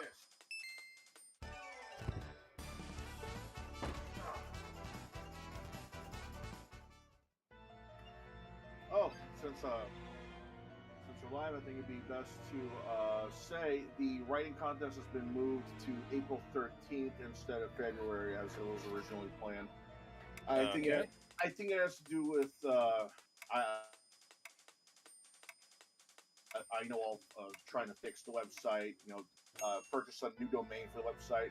For some reason, he cannot get the rights to Magnetic Barrett, so instead he's going to rename the domain to comicbookuniversebattles.com instead of magneticbarrett.com, which is very unfortunate, but what are you going to do? How do you not... Doesn't he already own the one? How does he not... Electric Barrett was the original domain for the name, and that's why he tried to change it to Magnetic Barrett, but he couldn't get the domain. He couldn't get the rights for that for some reason, so he's just going to rename it from Electric Barrett to comicbookuniversebattles.com instead. Oh, hello, everybody. It's Hey, a little Sonic. odd. Okay. hey, Sonic. But since Okay. I'm By talking the way, about, I found the Colossus sounds like that's before. but since now I'm talking about the Magnetic Barrett, I think this is a good time to talk about the new additions to the Comic Book Universe Battles database, where we're talking about any newcomers such as characters, locations, items, creatures, and you get the picture. Hmm. Let's see. You're still here. Okay. First off, Warduke from Dungeons and Dragons. The Fire Twins from Assassin's Creed. Jack Darby from Transformers Prime. Keshka from A Nightmare on Elm Street. Okay, then. That's a name. Sekhmet from Egyptian mythology. How off? Lord Marshal from the Chronicles of Riddick. Top Dollar from The Crow. Oh yeah, speaking of the Crow, have any of you seen the reveal of it's one of the Skarsgård brothers as the Crow? No. It looks really lame. It does. What were you expecting? They're trying to remake The Crow. Well, I was expecting them to like put in any effort whatsoever, as opposed to taking the wrong lessons from Suicide Squad's Joker. Are these the same people that were involved in Suicide Squad's Joker? Man, I don't fucking know. Because if they are, then they have learned nothing. You know this. Nancy Miner from RoboCop Alpha Commando. Cartoon. Vile Henchman from Where on Earth is Carmen Sandiego. Vile as in V-I-L-E, as in they made an acronym for it. That's his name? Yeah, those are the company names and those are the henchman names. Okay, yeah, don't look too into it. Deathstalker from Marvel. Zack Gestalker. and Ivy from Where on Earth is Carmen Sandiego. Paleosaurus from the Giant Behemoth. The Deadly Mantis from The Deadly Mantis. I've never heard of that. These are old school horror movies, black and white. I've watched a lot of... Actually, hang on, I have watched that movie then. Tabunga from Helic Kane. Detroit / Delta City from RoboCop. Take him to Detroit. No! No, not Detroit! Wait, Hey, not that Detroit. Delta City, Detroit. oh, that's not too bad. Well, no, it's worse considering RoboCop has to be there. Yeah, but RoboCop, you're fine. To put it this way, if RoboCop has to be there at all, is it really fine? Compared to Very actual true. Detroit, yes. Real life Detroit, Listen, real life doesn't have RoboCop, so... compare that to fictional Detroit from RoboCop. Are you really? Right, The so worst- fictional Detroit is automatically better because it has RoboCop.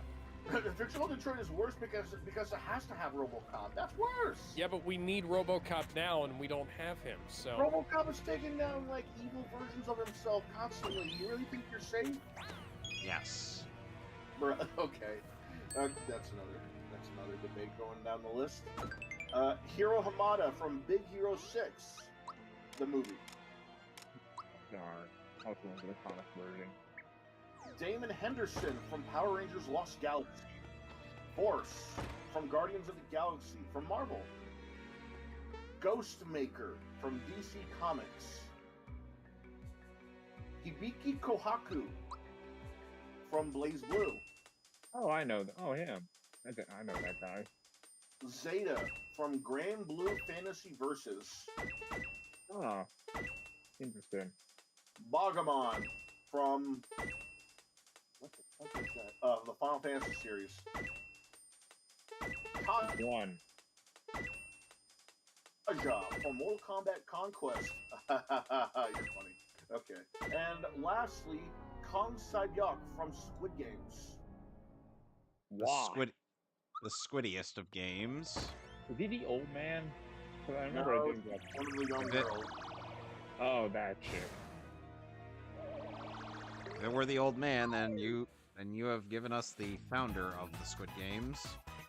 Yeah. And in case nobody was there at the time or don't remember, the fantasy draft match has ended for a while, and the winner of that tournament is B-Skills. I was hoping that you were going to say, hey, No. you. No, unfortunately, apparently I didn't have the best team. Compared to me, he's got the better team up. He has Chaos from Disney's Aladdin cartoon, as well as Geico Gecko, G.I. Joe, Polar Express, and the Legion. Apparently, they all stood a chance against everyone else. By the way, I found that fluff sound that you guys were talking about earlier. Yeah, there Thank you go. you. That was what I was talking about. You sound like you were saying boom. No. Bruh. Fuck. Oh, hi, babe. Okay. Speaking of hurts, looks like you won't have to worry about your eyes hurting because the 3DS now has Virtual Boy emulation that doesn't give you headaches. Awesome. Hey then. Hooray. From what I understand, they are still using the 3D, the Switch, so it would make the games look exactly how they're supposed to be, like they intended to with the Virtual Boy. So let's say you're playing Red Alarm, it's going to be 3D without having to rely on the goggles. That's cool. You know what else is cool? Being sponsored by Raid Shadow. No, not really. Oh dear God.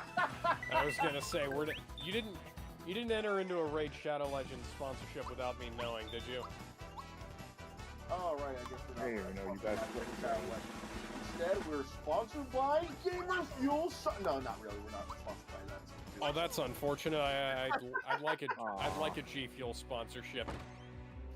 Darn. If only. Well, we gotta go with what we got. What would you guys, if you guys ever were to get a drink, what would you guys call it?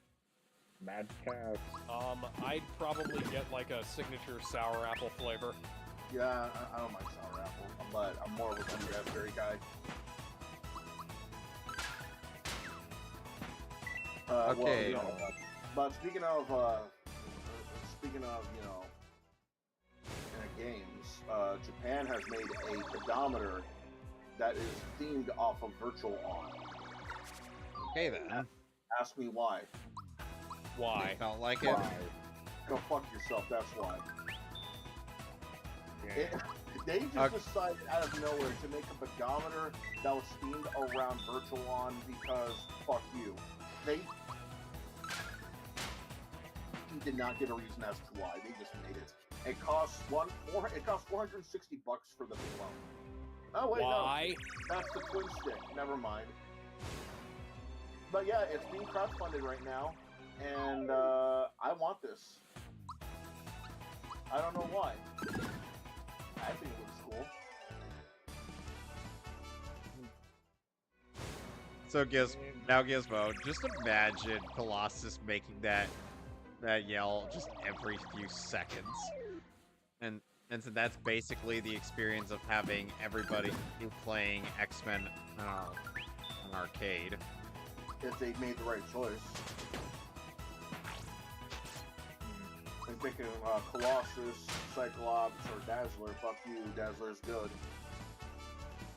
Personally, I'd still rather have Psylocke. I forget, the arcade was before the Marvel games. Yeah, it was way before, like, the Yeah, I was... Yeah, but Psylocke was a Marvel thing Fighters. even before It was that based game around- came out. Hell yeah, I arcade wish is- to I carry know more that. bombs. The arcade is based off of the X-Men pilot back in the day. It wasn't based off any cartoon. Yeah, the Pride of the X-Men thing. Where Wolverine was Australian instead of an Australian pretending to be Canadian. Yeah, it's Save kind the of city. kind of funny. I believe the person who cast that thought the Wolverine was an Australian mammal, not a got it confused with the Tasmanian devil. Oh man, just imagine though what we would have been exposed to if Wolverine was Australian sounding the entire time. Yeah, if they made Hugh Jackman all right, you got to make sure you put on an outrageous Aussie accent. And here we got an Like Aussie. it would have been. It We would got have an Aussie sounded here like with it probably us. would have sounded like like Christian Bale did in The Prestige. It wouldn't have sounded real. Yeah, that was. Yeah, that was one thing I told my mom about when Let's see you when we grow were talking those about. back. That's the one funny line from X-Men 3. I Throw like the those Sentinel back. sequence. No, it's like no. I say the one funny joke in there. It's just like everything else is just boring, and then that joke comes up, and I'm like, okay, that's actually really funny, because we got a guy who's comically regenerating all of the limbs that Logan is cutting off, and then Logan's like, you know what? I'm aiming low. Yeah, that was funny. Fun fact, I looked it up. Some blockers never worked with the arcade game. Yeah, but the loss. Yeah, but you just want to hear. Dad was apparently one of the best characters. Today was my first day doing DoorDash. Does anybody have any questions for me? Yeah. Nah. What did you make? Huh? How much did you How make? was it? We made 63. We made about $65 today. Okay then. Okay, that's not bad. We only worked about 6 hours though, so. Yeah, that doesn't Yeah, sound it was so our bad. first day. We were also late a couple of times because the GPS fucked up. A traffic light was malfunctioning. Oh jeez. You made sure to contact them, right? Because that's something you have to tell them. I did. Okay, cool. Yeah, Yeah, I have. There was even a crazy driver trying to stalk us after he almost ran us over. That made us late for one Wendy's order. Dude, I had that happen too. You better bring like, a not where somebody was like stalking me, but where like crazy ass drivers were trying to run me over, or not necessarily trying to, but like they were too stupid not to, you know. Lydia was afraid that was gonna happen to her today, and we actually had a fight about it. Yeah, no, I. Yeah, as long as you're calm. The fight only lasted like 2 minutes. As long as you're okay. Yeah. No, I mean the argument with the girlfriend. It only lasted like 2 minutes. Well, that's good. Now, Anyways, yeah, That's a good thing. the thing is, I think the most outrageous. Did you get any outrageous requests? Let me tell you what I got a request for from a restaurant called Camino Real. Not to be confused with horrible actress Monica Real. I was gonna say. They only ordered a fucking cheese cup. What? A cheese. Nutty the fuck. They only wanted a cup of queso. They didn't even want like a meal They or didn't like order anything else. They appetizer? didn't order a No. drink. They didn't order no fucking burritos, no beer, no nothing. Just a fucking cup of queso. Were they high when we went to their house? What'd you say, babe? Were they? You got an order for what? Someone ordered hamacha. Oh, green tea. Oh, okay, yeah. Oh, so Now, I went to a, I dashed to take an order from a Mexican restaurant to a house not far from me. And, the restaurant actually forgot their queso dip. And so I had to go back and get it. I was like, What did okay, you I didn't say? have to go back and get it, but Did they order chips too? I did. And you know what? Did they They order tipped chips? really well for me going back to get their chips and queso dip and stuff. Lydia has a question for you. Asking you. What? No, they didn't. That's the thing. They didn't get chips with that delivery order. They probably already had chips. I think it's Yeah. like people will order custom queso dip from places. I got $2 for doing that order too. Yeah. So how much did you make versus how much you spent in gas? Let's see. We only spent like we only spent like seven. We only had to spend $7 in gas today. So is the maid $2 after you No. So- I'm like the $7 is what we spent all day on gas. okay. I gotcha. Because we needed a little bit. We're certainly gonna get a lot more tomorrow with some of the money we still have left over. So that we Okay. have like a full tank, and we did. Yeah, I that's- did do the math. And I did do the math. We should indeed be making more than what it costs. So. Well, that's good, because I was making more than it cost her on DoorDash, but only just barely after a point. So that was what caused me to stop running, because I wasn't making enough money to really make it more than a break even. Yeah.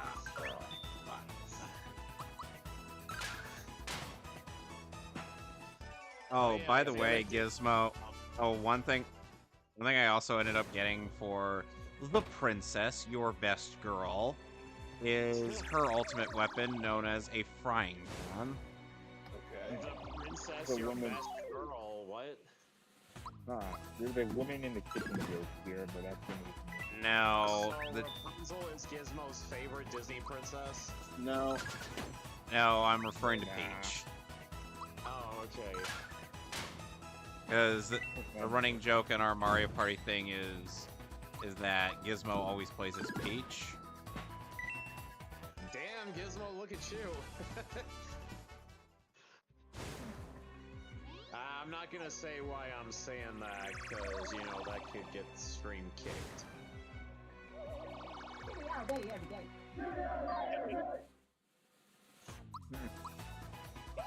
Anyway, so how do y'all feel about that new Peach game coming out? Looking up her... Oh, I like the original Princess Peach game, so I'm looking forward to this new one. Same. Eh. Well, the Should thing be, talking about looking forward to something, Atari wants to revive more of its classic systems. Yeah, I also saw that there was an sweet, are we gonna Atari get game up for ET again? pre-order on Amazon, like a 2600 game, and I was like, I don't remember which game it was. I'd have to go back and look at it again. But like, I was like, what? Yeah, it was probably for the new 2600 they released. It's literally just a Like a new 2600 that Atari also 2600. plays games? Yeah, straight up. I'm Wow. gonna have to look into that. Does it have HDMI out? I believe it does. Well, that's good, because I have a bunch of Atari 2600 games and no Atari 2600. Thing is, though, we've already got something that plays Atari on modern day TVs. And Hyperkin's made it too. I see we got some Total Drama fans on the server. Really? Yeah, Sorry, looking at us in you. WR, you see what I mean. Ah! Oh. God, I haven't seen full drama in years. You Fred Flint, why are you betting? Are you betting Fred Flintstone? Barney, No. we had Apparently, Johnny Depp has been offered a supporting role in Pirates of the Caribbean 6. Lydia, did you hear that? Oh Johnny boy. Depp has been what was it again, Alex? He's been offered a supporting role in Pirates of the Caribbean 6. Not the lead. Yeah. Frankly, after all the shit that doubt he it. got put through, he better You better say say they no. either better pay him a lot or he better walk away from that. no. You better because- walk Warner Brothers and There's Disney no- are in debt to him No, now. no, dude. No Dude, way. if they pay him like $30 million, Character after all that trouble. no, if they pay him like $30 million to make like a 5-minute cameo, oh, dude, that's just good business sense right there. Is it though? You're still working for the guys who put you out to dry after only accusations with no proof has been hitting the internet. Now, you're Yeah, but playing that's a a side big- character, no less. Dude, Fuck that's that. a big fucking payday too. Like, Dude, imagine if, say, Keanu Reeves was going to be the next Superman. Let's pretend that Keanu Reeves is the next Superman. He was in 1, then 2, then 3, then a Justice League movie, and then they are announcing Kingdom Come. He's going to come back as Superman in the Kingdom Come movie. And then out of nowhere, let's say Gina Carano starts saying, "Oh, Keanu Reeves, he gave it to me in the ass without permission, with no proof whatsoever." And then the guys decided, "Yeah, no, you're gone. No proof. Well, we don't care." You really think Keanu's gonna work with them again? Nope. No. I mean, for a big enough payday, anything's possible. And imagine, like I wouldn't turn down $30 million for something like that. Superman, the main character of he's playing Superman. Listen, remember the instance I just gave. He's playing a Superman, right? Yeah. And then Kingdom Come. He's supposed to be playing Superman in Kingdom Come. Now imagine he is set free, right? And then he's like saying, "Oh, well, now there's proof that says you're innocent. There's no proof that says you're guilty. You can come back to our movie, but you're not going to be the main character anymore. You know who's going to be the main character? The Green Lantern." Fuck that noise, man. You're playing Superman. Why aren't you? Yeah, Green Lantern's gonna be a main character in the Superman movie. That's Okay. what I'm saying. Like, why would you settle for less, except for in something, and from a company like Disney, no less, who set you out to dry, not caring what the verdict was. Oh yeah, no, I understand, and and like principally, but at the end of the day, 30 million is 30 million, right? Yeah. It could be 30 billion. I would still say no. Fuck that noise. Dude, 30 billion is never have to work for like 6 generations money. 30 trillion. I could be resting on a bed made of gold. I still would say no. That is true, though. I mean, have some pride. Like that because of one accusation, false accusation, no less, and then you come back and say, "Oh, you can come back to the movie, but not as the main character anymore. You're coming back as the side character." Yeah, screw you too, Disney. I've seen the Cutting all ties. Go see a Boba Kitty, Gizmo. There. I mean, I want to Yeah, give no, one. I mean, Kevin, look at the kitty. I see the cat. Hello, I see kitty. it too. Look at the Boba Hello. Kitty and its big ol' eyes. And we're back to some bad news. If you have the Meta Quest 3, or the Oculus Quest 3, like a normal person would say, Or the Facebook Quest 3, as also regular people would say. so Kitty here's the time thing. is over, guys. Let me get to the You good didn't part. appreciate Let me get to the good news first. Meta Quest 3, or Oculus Quest 3, a normal person would say. Apparently, people have been saying it's the best way to play 3DS and Virtual Boy games because of the effects it has. Okay, cool. You know what's not cool? The fact that you're going to be stuck with nothing in the next update. What do I mean by this? Apparently, from what I heard, They're taking away side loading, aren't they?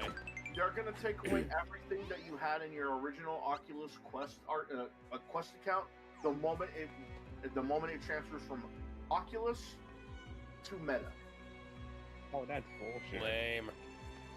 So you're going to have to manually transfer that shit over to Meta, or else you will save nothing. That means Yeah, I don't even have an Oculus account, and I got that notification. And like it just said, you'll have to transfer stuff from your old Oculus account onto your new Meta account. And I was like, motherfucker, you own this shit. Reminds me of the Funimation shit. I actually have an Oculus Quest 2, and right now, I think that's bullshit, considering I don't have the time for that shit. I don't have the time to figure that kind of shit out, and there's no way you could do that yourselves. It's all Facebook anyways. Why the hell can't you just shut the fuck up and do your goddamn jobs? Right? So weird. It's like, you own Oculus to the point where you renamed it. You can't just transfer everything to like a shared account and then shut off that account, so it'll just be one account. Like, it's not hard. Or just, like, keep everything the way it was. So weird.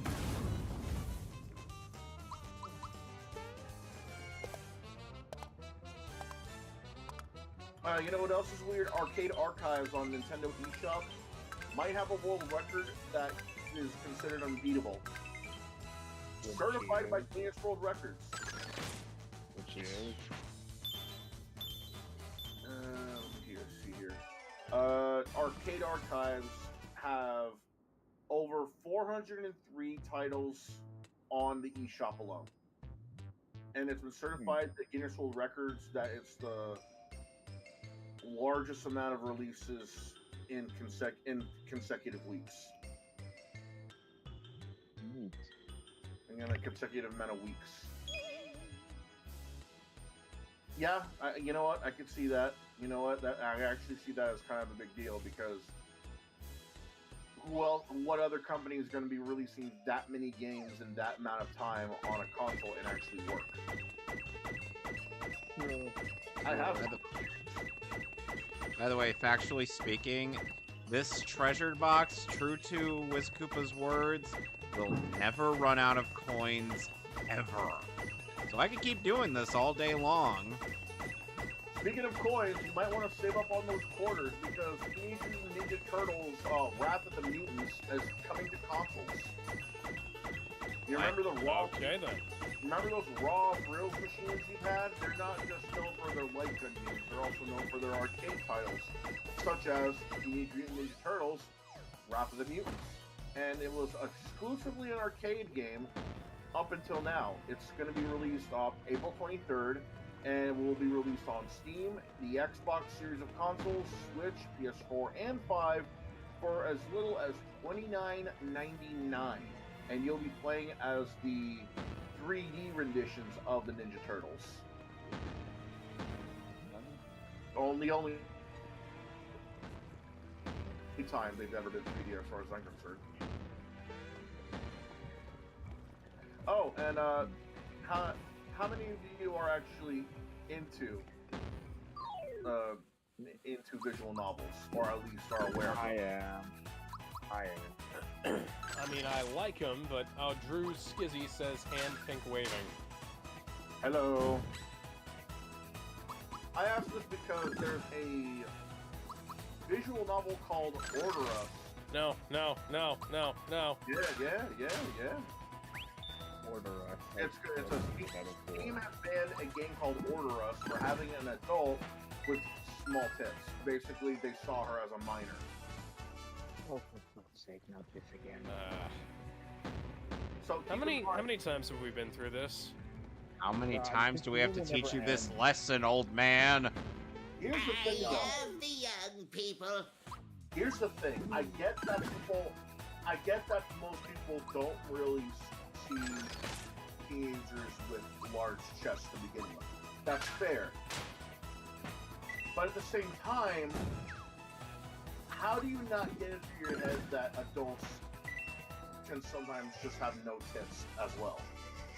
Look, man, people are gonna bitch. Some of them have a growth spurt, some of them don't, but also some of them just don't have anything there. It's just a fact.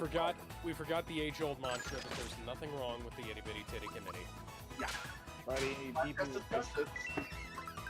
but for some reason, Steam does not get. Can't win. For some reason, Steam doesn't get it. The curator of the game has the email from Steam, and he put it out in a tweet. After review, we will not be able to ship your game. Order us on Steam. While we strive to ship most titles submitted to us, we found that this title features themes, imagery, or descriptions that we won't distribute. Regardless of the developer's intentions with their product, we will not distribute contents that appear in our judgment to depict sexual conduct involving a minor. Keep in mind, this is an adult. While every product is unique, if your product features this representation, even in a subtle way that could be defined as a gray area, it will be rejected by Steam. For instance, setting your game in a high school but declaring your characters are of legal age would fall into that category and be banned. The app that has been banned and cannot be reused, resubmissions of the app, even with the modifications, will not be accepted. Steam support. See, that's bullshit right there. Yeah. Or like, I resubmissions mean, even with on modification will not be accepted. Fuck off. Buddy, have you Like, what's seen the some point? videos on Steam? I'm looking fucking Tamani on goddamn Steam. Here's more info So- on it. Apparently, the character is 19 years old. She's barely legal. That still means that she's not a teenager anymore. Well, technically she is, but she's considered an adult at this point.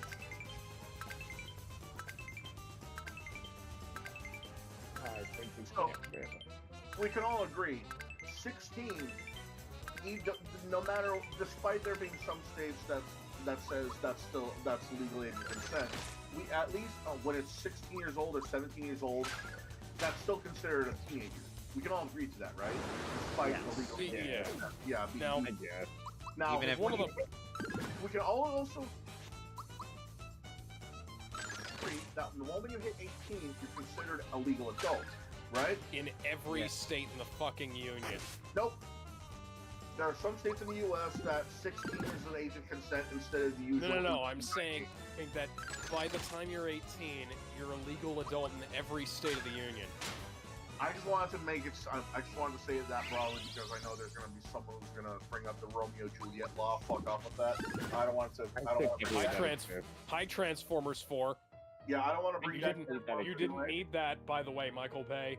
Hey, the actress was of legal age in Texas. He said that. But Michael Bay is from California, so he doesn't Also know keep that. in mind. Also keep in mind, Alex, the legal age of consent in the state of Connecticut is 16. So Yeah. I am in a state Well, it's the same- where. It's the same thing in Mississippi, I think. Yep. Okay, right now the context though doesn't matter. Despite the dubious age of consent being 16 or 17, we can all agree 17 or 16 is still teenager. 18, 19, that means you're legal and an adult, right? Yes or no? Yes. Yeah. Yes. Yes. Okay. Although doesn't you ma- will see people saying like 21-year-old child and things And like a that. wo- No, that's just idiocy right there. That's No, I know. I'm aware. I'm just pointing that out. There are But that's idiots another- online. That's another topic in and of itself. But we've all said yes that we can agree that one age- Meanwhile, Mario, One thing- Gino, and Peach are dancing. Oh, you did the Ow! What happened?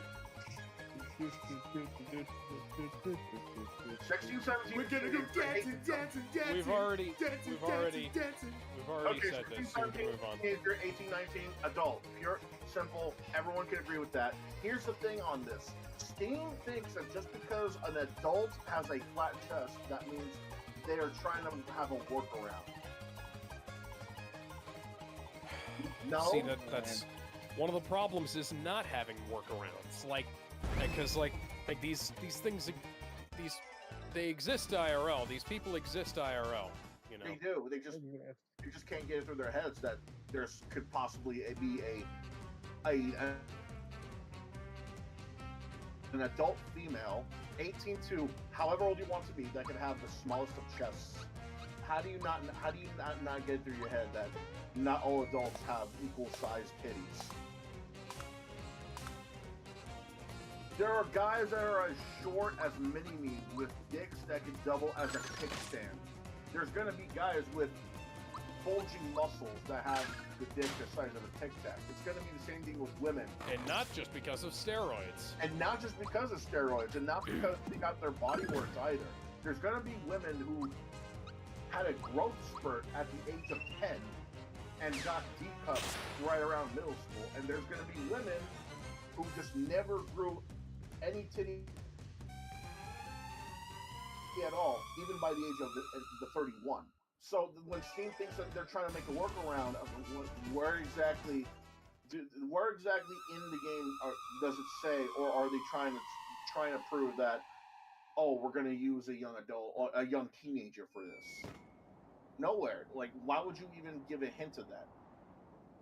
So Steam is going like full short bus on us, thinking that we're just gonna keel over and take it. It's to the point where now the guy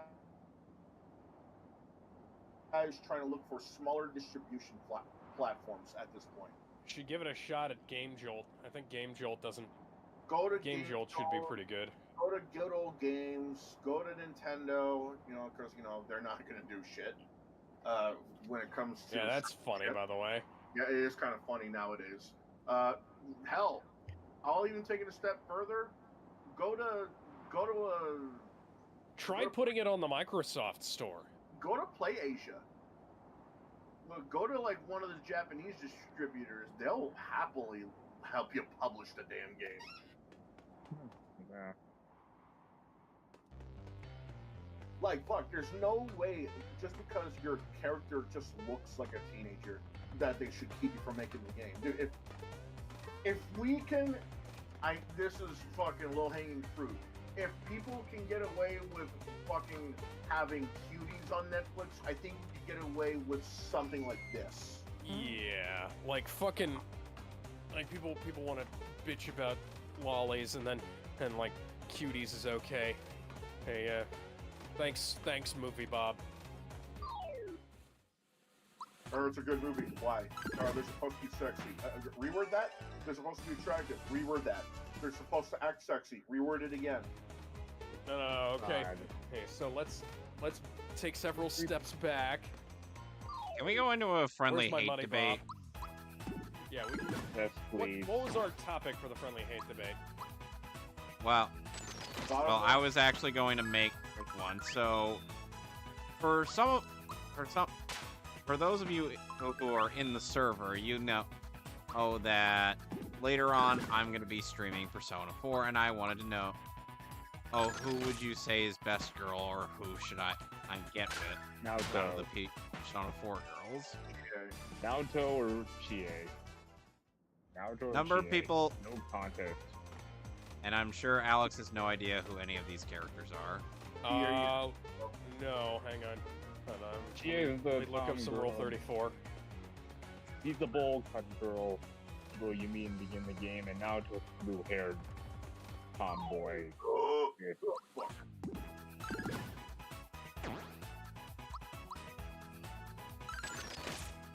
As long as you don't date the Moon Arcana, that's fine. Do not intend on ever dating the Moon Arcana because she sucks. Let's see. Of course. Ooh, Naoto looks pretty good. Yeah, she does. Oh my god, you actually are on Rule 34, aren't you? Yes, I am. Why would you do this? Why not? But why not, though? No. You know, Chie is alright. I don't know what it is. Because, you know, blue-haired, short-haired girls. Chie's got a good bot cut, too, but... You know, the funny thing is that Naoto in the actual game is able to contain her bust, which is canonically bigger than any of the P4 girls. I'm not making this up. These contains the calamities that is your memories. She literally contained it so thoroughly people thought she was a guy. And she wears a male school uniform. Well, that lady looks like a dude, I tell you what. They're like, that's a chick?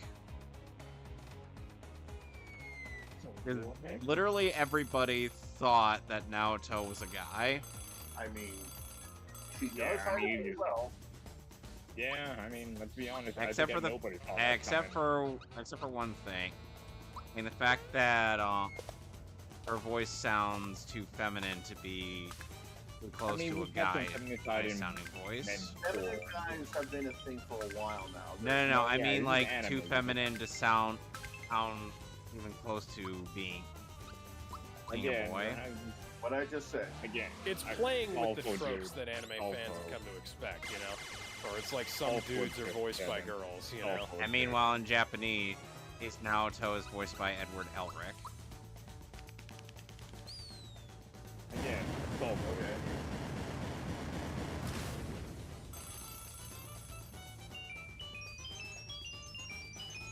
Oh boy. Oh yeah? Oh no, I've been hit with silence. Listen to the sound of silence. Suicide is painless. I mean, in Minecraft. So, well, Alex, in case you're wondering, Naoto is the last party member you recruit in Persona 4, and she is of the Fortune Arcana.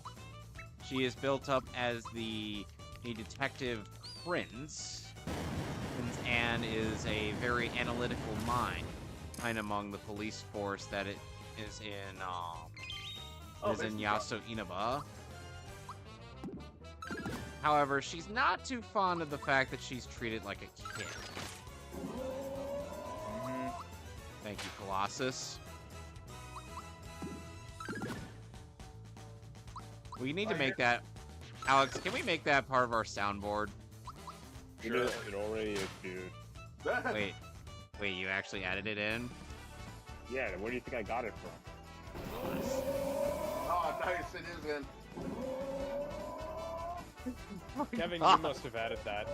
I did not. No, that was me. Oh, My- okay. Oh god. Okay. All right, take Now it easy. Kyle A. Bear is canonically part of our soundboard. You're welcome. Hey, answer something, Kevin. What's your favorite kind of pizza topping? I don't do toppings. That's weird. How is that weird? Wait, Because what? toppings are part of what makes the pizza good.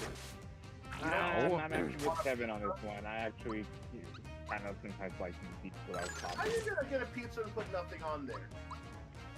Does extra cheese count? Fuck your extra cheese. You only put extra boring. on there if you want to keep your toppings from falling off. I'm just boring. Spinach, no motherfucker. pineapple, no ham, no pepperoni, no mushroom. You don't do toppings, okay? Spinach, motherfucker. What is so hard to comprehend about that? Okay, Spinach Kevin. and now- mushrooms. I mean, hell, I sometimes don't use on top. Hey, should I just change your name to Kevin McAllister instead of Ridley? I could call your family up to go on vacation somewhere and then forget about you the entire time. And then Why they'll would you- What? That joke doesn't even make any sense. It really doesn't. We put nothing on our fucking pizza, bud. What does Home Alone and pizza have anything to do with each other? Because Kevin McAllister puts nothing on his pizza either. Does he?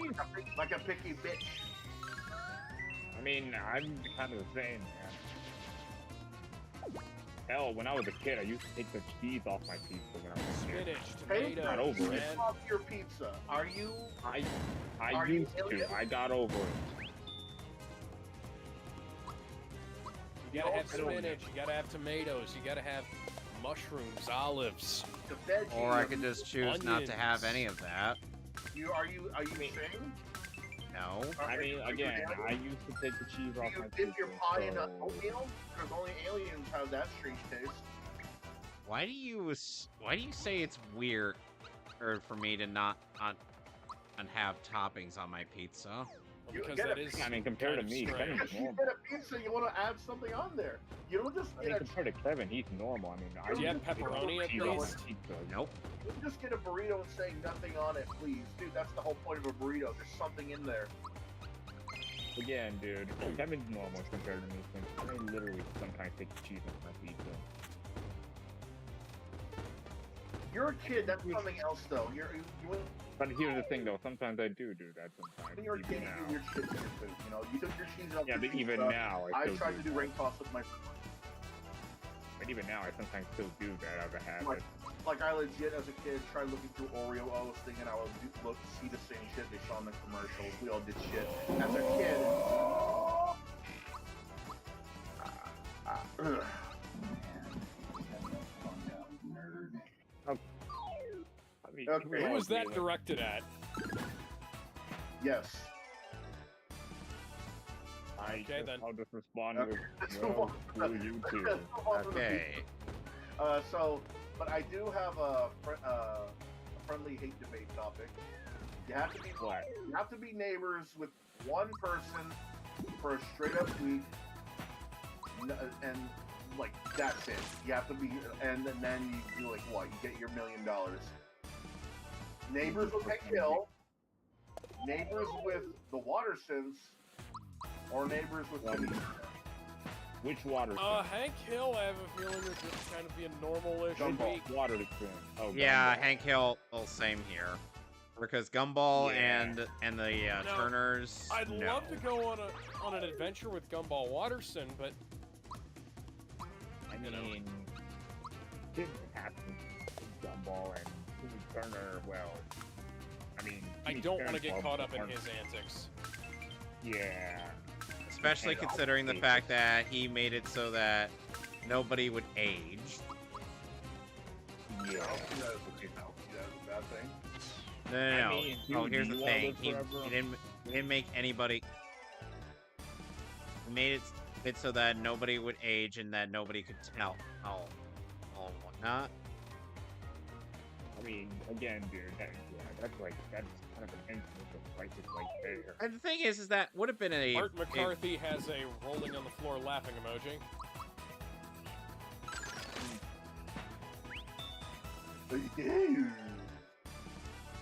I mean, to be fair, which when you think about that wish, like, it makes you wonder, like, how did nobody figure this out? Like, did nobody know this, like, for about years?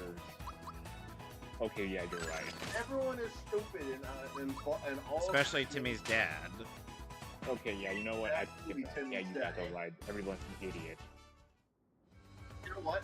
Funny thing, I think I get along with Tim's dad, hanging out with Dingleberg, the snotty rich fuck. Oh, we don't got no Dingleberg's a good guy. Hey, looking good, Turner.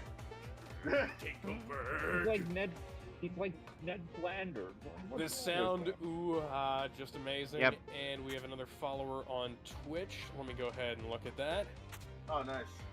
And here's the thing: Hey. Dingleberg isn't even. Dingleberg. Ultimate Super Saiyan 0X followed on us. Followed Hey, us thank on you. Twitch. Hey, Thank you. Hey.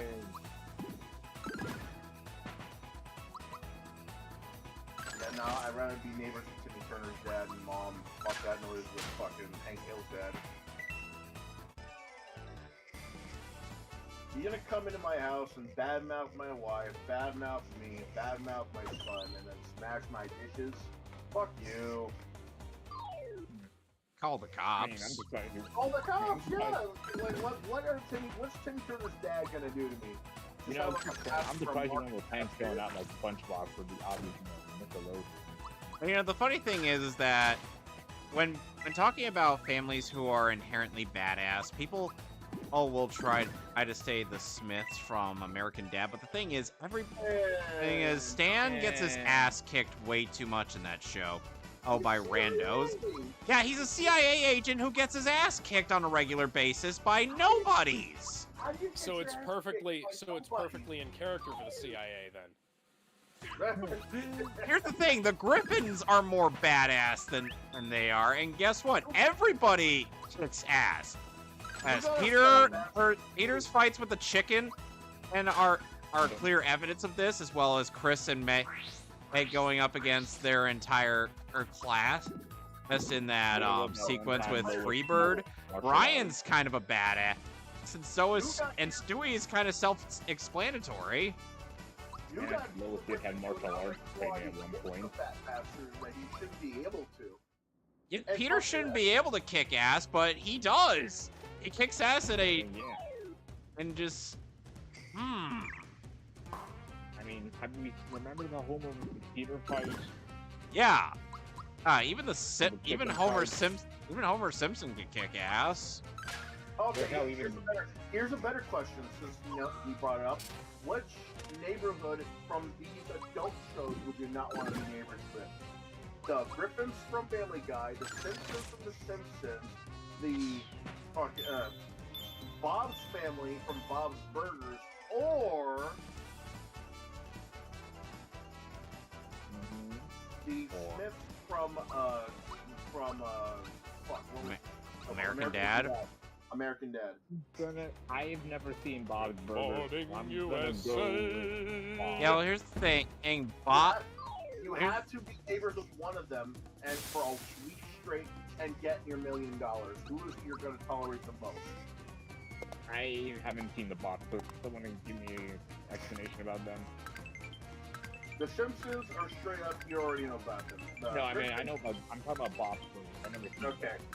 The Bob's Burger is basically, like a very over Christmas thing. Okay, switch out Bob's Burgers with the Hills then. I was gonna say. I was gonna say, like, I know enough about Bob's Burgers to say is like I'd almost say like I could ignore Bob's Burgers, you know. Yeah, I mean, I can ignore that place. Okay, you're back in that. Let's think. Okay, Making you us know what? most No. functionally normal. have Hank, the Hill's family are in the Hill's neighborhood are now in the equation. Now you got 5 choices to tolerate for $1 million for a week straight. You have to be neighbors with one family. I think I'll still go with Hank. I mean, better than. I mean, I know it's better than Oak Park. I'll take that. Yeah. At least you don't have to deal with a Mecha Streisand every Thursday. Man, Yeah, or Cthulhu. Man, Bear Pig.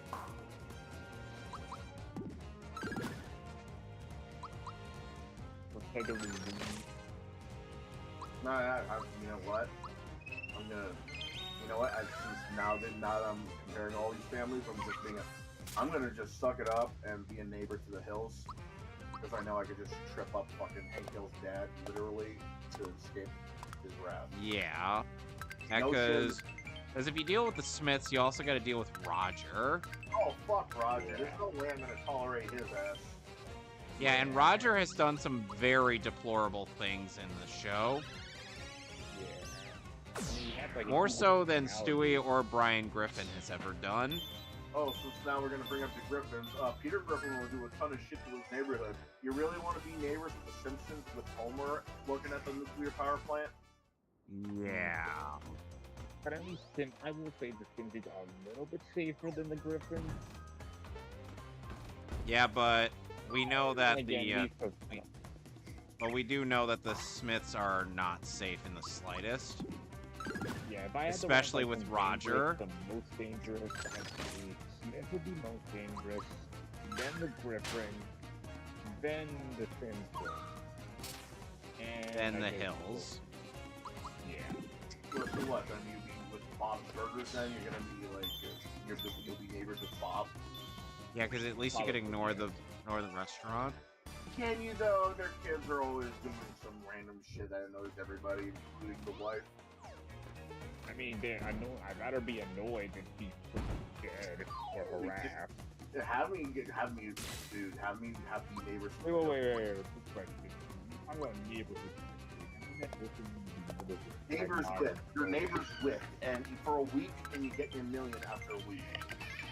What about the other houses in your living in? Do they also count in the equation? Like, you know, like they. If you're gonna be living in their neighborhood, of course you're gonna interact with them. Also, I have to deal with Quagmire. You gotta deal with Quagmire. Who else but Quagmire? You gotta deal with the Laotians. You gotta deal with fucking like the competitors Bob has every week. You gotta deal with everybody in their neighborhood if you're gonna live in their neighborhood. Yeah, I think. I don't want Quagmire to mess with my sister. Fuck Got Bob. the magic key. Okay, so got another or topic.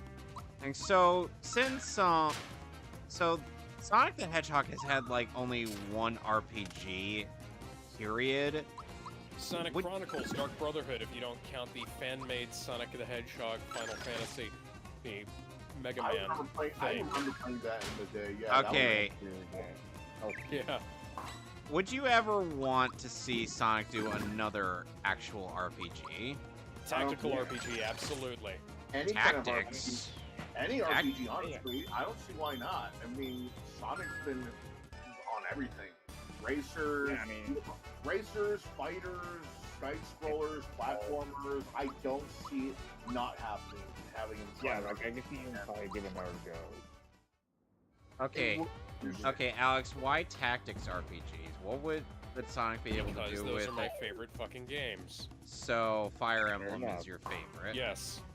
Yes. So you must have really liked Pokemon Map with that Pokemon Conquest. Yeah. Yes. I actually genuinely did like Pokemon Conquest. Maybe it was a good game. Nobunaga's Ambition is what it was. It was a crossover between Pokemon and Nobunaga's Ambition. Ah, I remember that. That was a big deal. Yeah. Now, would you prefer Eggman being the villain of this, or would you want an original villain? Do it like Sonic. Do it like Mario RPG. Here, where it starts off with him as the villain, but you kind of got to team up with him from part of the way through the game. And what characters would you want Hey. playable in this? Sonic, that Shadow, Eggman. Tails, Amy, I mean, Knuckles. the classic 4. You know, Sonic, this is gonna Maybe, sound really weird, but apparently we're supposed to be fighting these guys Fire Emblem style. But why, bro? Why can't I just run up to them and throw a punch? Because that's not how this works. That's stupid. You're stupid. He said, You know, Dad said stupid. You're stupid. you know what's not stupid? Toys for Bob is now going indie as they have left Activision Blizzard. Yeah! Hey. Anybody else having flashbacks to when Activision left the cabal that was Atari, speaking of Atari? Because it seems like they're driving off a bunch of their old studios. The bad thing is, though, they had to buy their way out of being separated from them. But hey, at least you're separated from Activision Blizzard. Yeah. I can imagine Yeah. it takes some scratch to tell them to like fuck off. Yeah. Remember when they used to make good games? And they're looking to partner up with Microsoft, but I mean, Activision is part of Microsoft. I think it's kind of odd. So, but whatever. At least it's separate from Activision Blizzard.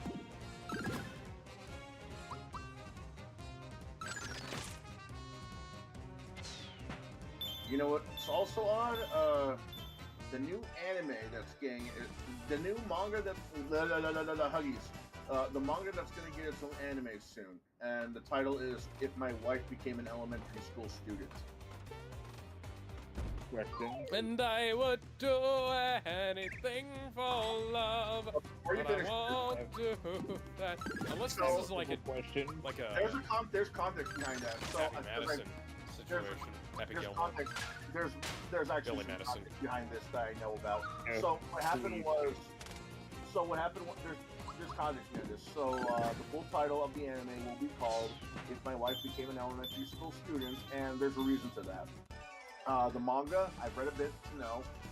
What happened is that the wife suffered, I think it was like either cancer or a car accident. I don't remember, but it left the husband. Then she got isekai'd.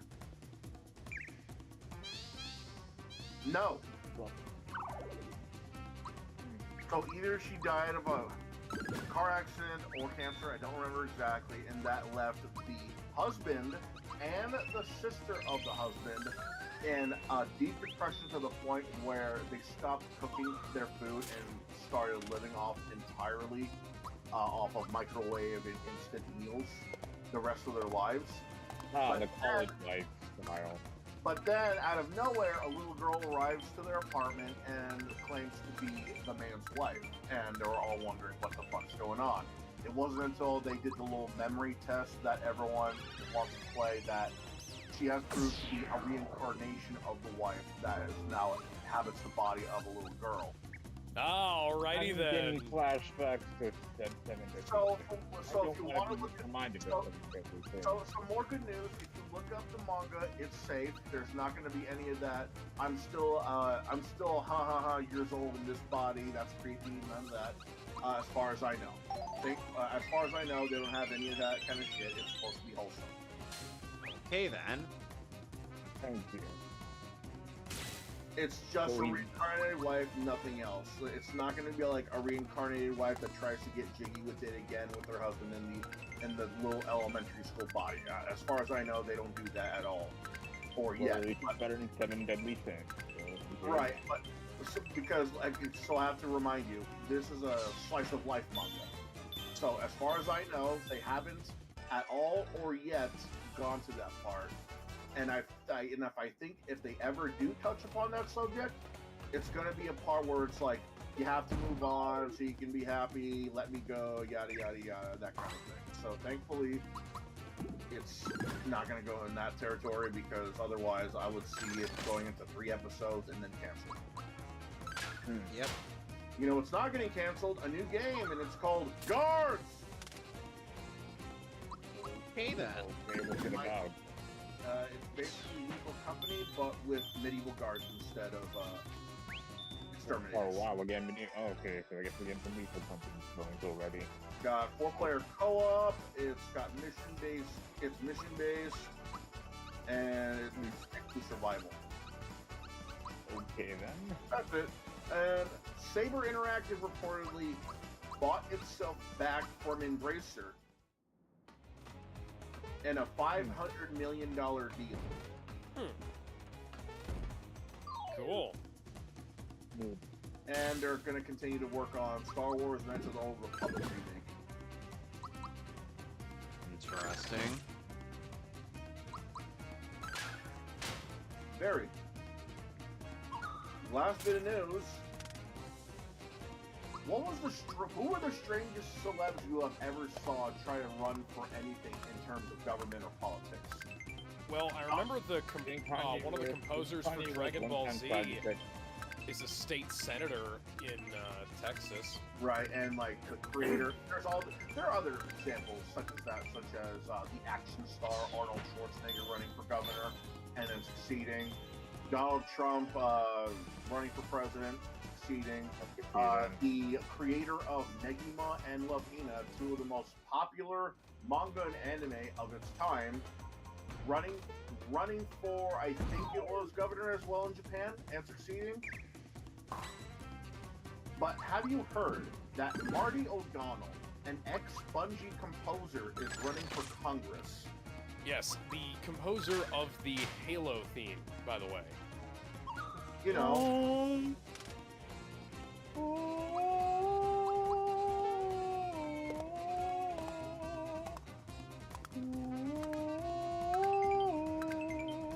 Yeah, the Halo theme that the Halo TV show both doesn't use enough and can't seem to stop using, funnily enough. They can fuck themselves. That TV show's garbage. Like, they don't... Yeah, that TV show is awful. The best idea they had was Chief not having the suit during the fall of Reach. But they already ruined that by having him not have the suit for a bunch of other shit. Like, do you fucking understand that if you want to make something have an impact, you gotta make sure that you use it sparingly. And having Chief take the suit off, having Chief have a fucking sex scene? Excuse me? What? Oh yeah, you didn't know that? Okay, so they turned Arbiter into a human female and had... Excuse me? Yeah, and she and Chief went and did the do.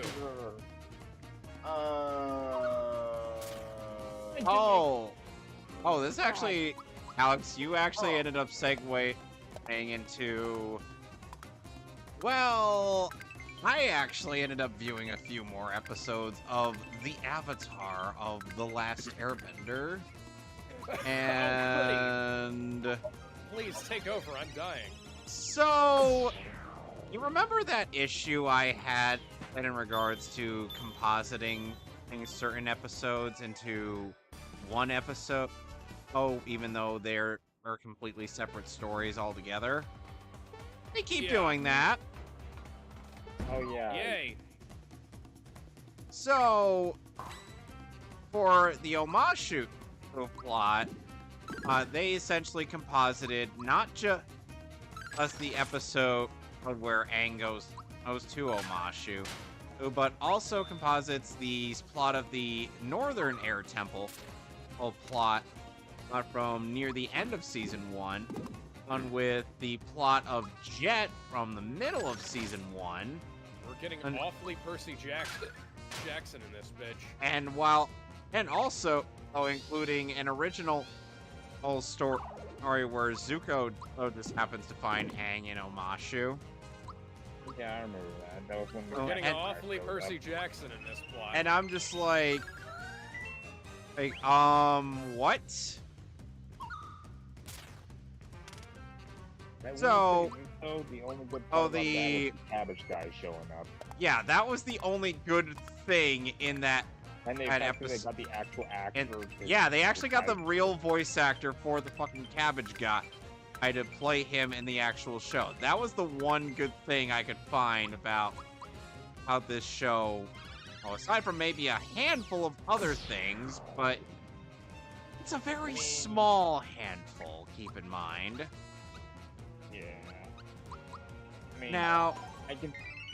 Now they also composited the plots of Aang and company encountering those nomad guys who also sang that rockin' tune, Secret Tunnel, Secret Tunnel.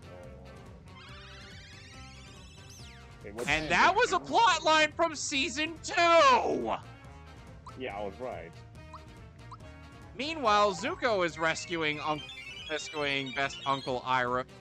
Oh, not actually Best Uncle Iroh, just Best Uncle. All the guy's name is Iroh.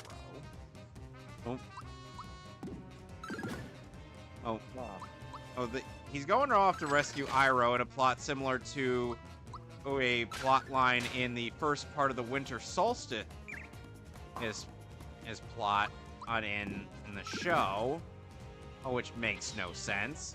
And it's because they haven't even gotten to the Winter Solstice yet, and to confirm what Ozai is gonna do with the fucking comet. So, by the way, the reveal Ozai early again. Yes, they did. Yeah, they last airbendered it. And here's the thing, and even though Ozai looks looks more accurate to how he does in the show, they really do like removing his intimidation factor in live-action Avatar adaptations. No, Also, Azula and her posse appear quite early. Azula initially appeared in the episode halfway around season 1 when in a flashback bit where Zuko is having his Agni Kai with Ozai. Which, by the way, speaking of which the Agni Kai apparently got botched up by the fact that Zuko actually tried fighting back, even though the whole point was Zuko just kind of willfully surrendered that fight because he didn't know he was fighting his father. He thought he was fighting the general he disrespected at the meeting. So, and Azula is apparently jealous of Zuko, which she has never been, because why would she be jealous of him? That was, yeah, I remember reading about that. It was like the entire point of their character dynamic was that she was the golden child. Yeah, Azula was born lucky, Zuko was lucky to be born. And that was the whole point of their dynamic. And they just kind of scrapped that. And meanwhile, May and Ty Lee are just kind of there. Or we haven't even established what their dynamic's supposed to be. Yeah, on top of what their abilities are. Because Ty Lee's he doesn't show up until the 3rd episode of season 2, when he is introduced as a very flexible acrobat at a circus. Yeah, on top of also chi blocking. And I'm just like, we're not even going. And Azula throughout the narrative just kind of tries to actively wants to screw over Zuko by getting the Avatar first, which wasn't even her modus operandi in the show, because when she was brought into the fold, Ozai told her to go after Zuko. Because he attacked Zhao. And Zhao... And after Zhao's death in the Northern Water Tribe, Zuko ended up becoming a fugitive of the Fire Nation, and starting with season 2. So as you can see, the more you know about the original show, the worse these adaptations become. Like, the whole point of why Aang goes and goofs off most of the time is just because, they were just making... Yeah, they were also making stops along the way. they weren't just trying to, you know, learn more about the Avatar lore or whatever bullcrap. No. Oh. No, the whole point of Aang, quote-unquote, goofing off is because they needed to make some stops to gather supplies and whatnot. Because they're on a long journey from the South Pole to the North Pole. Well, so they might as well, you know, take in the sights and whatnot.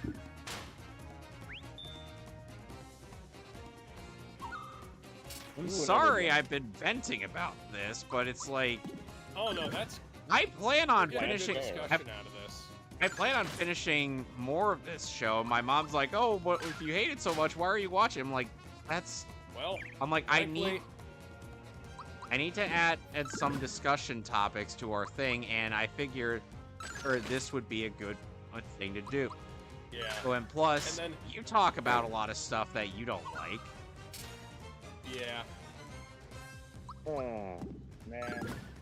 Oh, yeah, the Madam Webcast has continued taking the piss out of that film. Of course. I'm just glad that they're joining in. Because, you know, I didn't... It would have been horrific if anybody had tried to pull a Ghostbusters on that film. Because... Yeah. Because, like, just genuinely, that film is no good at all. Oh, and also, they mischaracterized Boomy and made him out to be this jackass who's actively gaslighting Aang throughout throughout their meeting together, when Boomy is a trickster. Or he likes to mess around with people. Something else I want to bring up is that there's that theatrical episode of The Last Airbender show where, like, that's the penultimate episode of the show, Alex, before the series finale. Yeah, that's that part of the show. It's funny how this show is becoming the goof off, like, last episode, next to last episode, you know? The recap.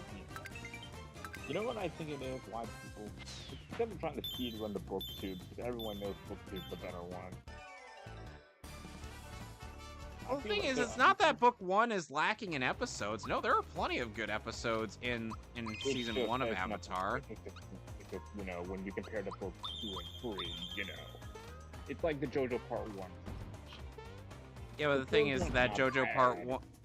Yeah, but the thing is that some people actually do say that JoJo Part 1 is better than their favorite part. I'm aware of that. And funnily enough, Japan then actually considers Vento Aureo to be the most popular part down there. I mean, I hate Vento Aureo, but, you know... Why? Is King Crimson too confusing for you? No, I understand King Crimson. I just didn't like Dorno that much.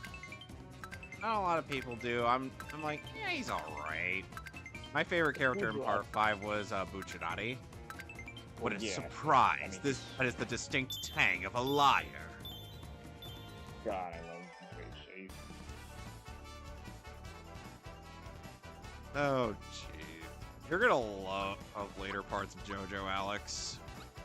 Yeah, I can imagine. When we get to Part 3 and 4, and also 6. Who knows? Maybe by the time we're finished in Part 6, Part 7 might be out. Who knows? Yeah, but here's the thing, it's also on Netflix, so... Oh, they're likely gonna air that in like... Yeah, I know. A couple episodes, in like, a 13-episode course. Side note, I guess, on Random Talk real quick, good English stud. The Figure anime has really good English.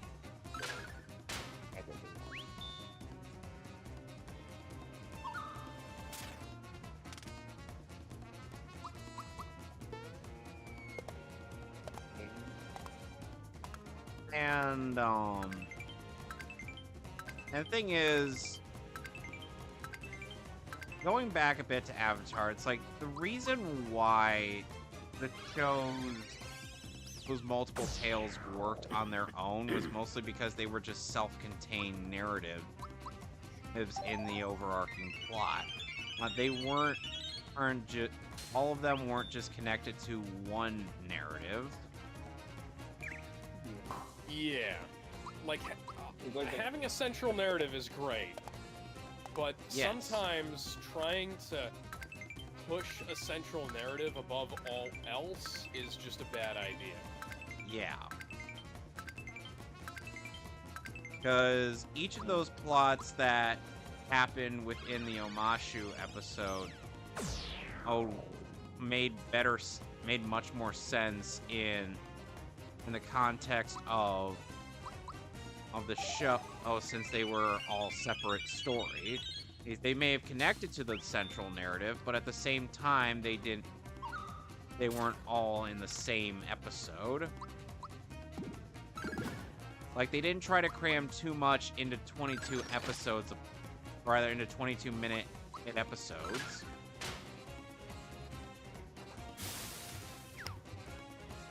It just... These are hour-long episodes, right?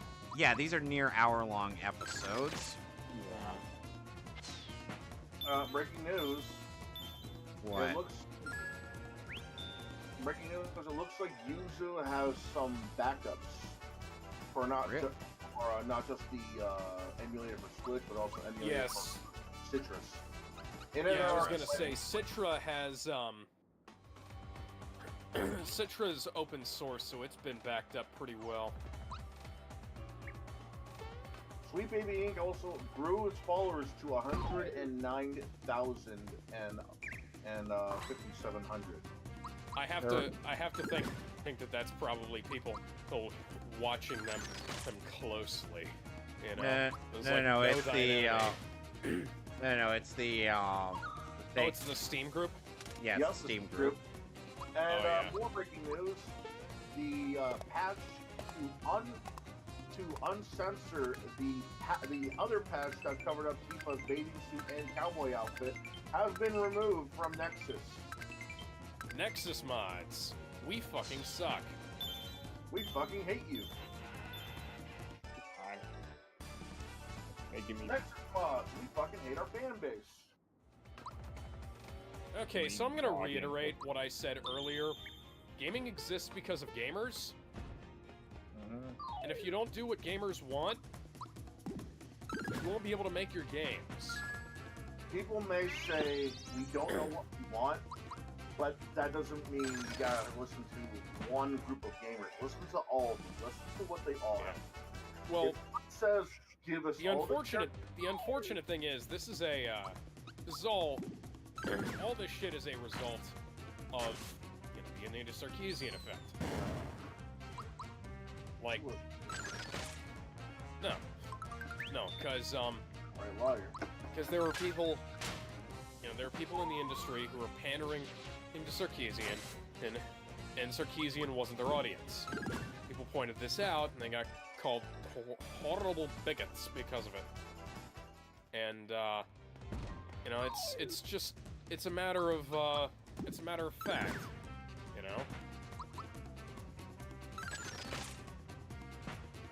Yeah, but they don't get that. No. No, unfortunately. Where's the red ring? Oh, the red ring is in Mount Doom. Okay. Isn't it Death Mountain? Yes, it's Death Mountain. Why'd you call it Mount Doom? Because I always call it Mount Doom. Is that how you approach it with Ocarina of Time? Let's see here. I don't know. Even though they blatantly label it Death Mountain? I know, it's one of those things like, that's stuck in my head. Lord of the Rings. Lord of the Rings has Mount Doom, and...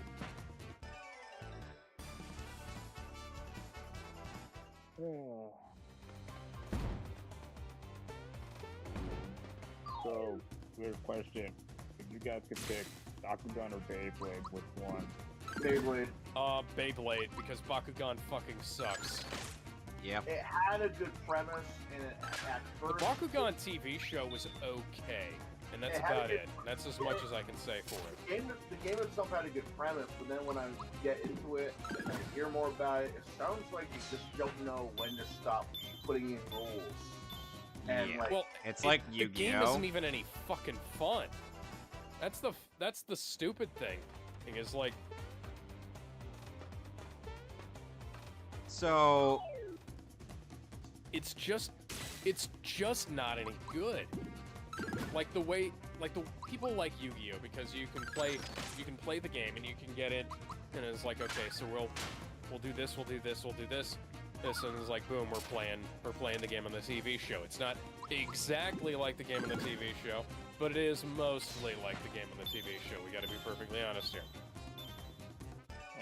And it's I've been in top. Mostly.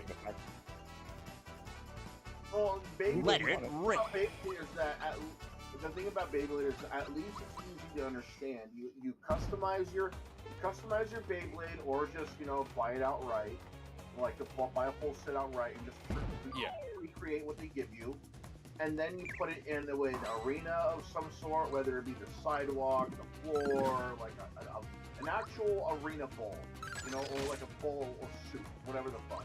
As long as they're able to spin, it should be fine, and then you have it fight against another Beyblader. That was fine. And then it went through like a whole supernatural shit. And it was like, okay, you know what? I can get past this. But then it's the fact that you decided to take Beyblade and then heighten it up as if Beyblades themselves are the most powerful weapon. I mean, a little Moses parted the Red Sea using a Beyblade. No, but and then okay, don't get me started on Ryuga. People want to say, oh, they take Yu-Gi-Oh! Too seriously. Okay, but that's different because with the Yu-Gi-Oh! Started being here's what I'm like a little bit over the top with it. So that was different, but that's another thing we can talk about. But here's the thing. People want to say that, oh, but Yu-Gi-Oh! Takes it too seriously too, and that's fine, right? It was like, okay, here's how I'm going with this. With the cards, you can argue that they're trying to summon something because of what's X on there. Monsters, weapons, areas of interest, that kind of thing. Such as Dark Magician, Deep Zodia, Karibo, that kind of thing, right? You can actually see there, it could be like, oh, I'm summoning this thing, I'm summoning that spell, I'm summoning that monster. I'm turning this place into a grass plain instead of a stone, instead of an abandoned candy factory or something like that.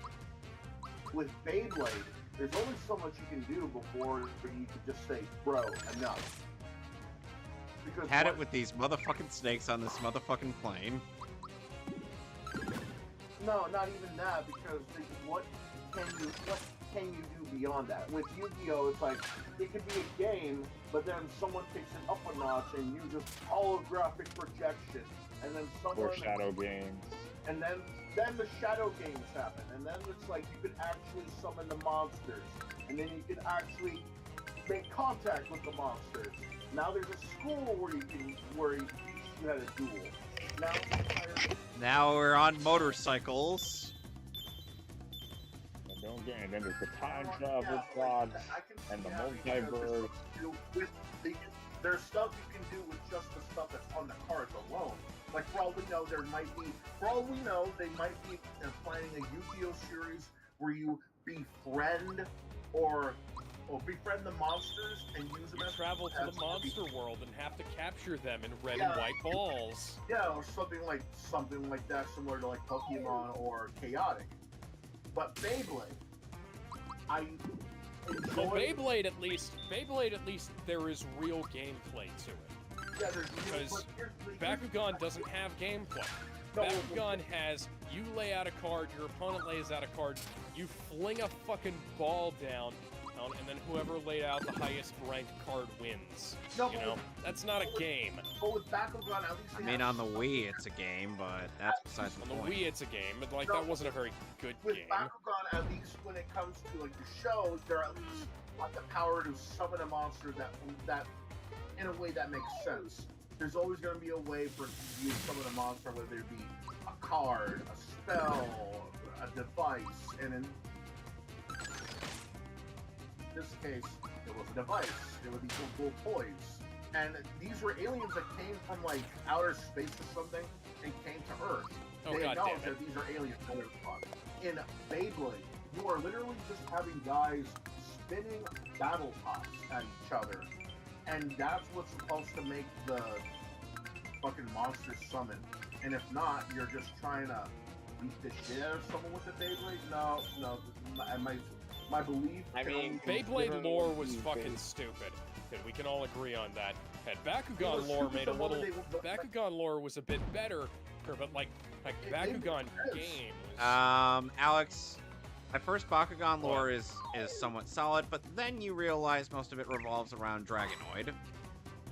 Yeah. Listen, I like Dragonoid. The Dragonoid new form. Yeah, but here's the Every thing. time. Here's the thing. Original, the character from the Bakugan game had a better one in the form of Leonidas.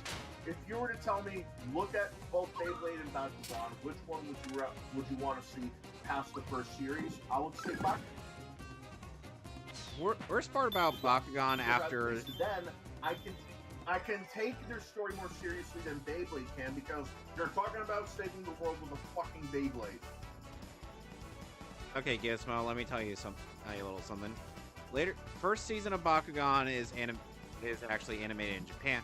Okay, I'm And while the dude, it doesn't matter what they do with the story or how they market it. They are still summoning monsters in a way that makes sense.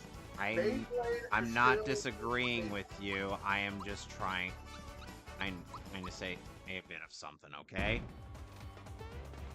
Anyway, so the first season of Bakugan was animated in Japan, and however, the later seasons were outsourced and continued in America.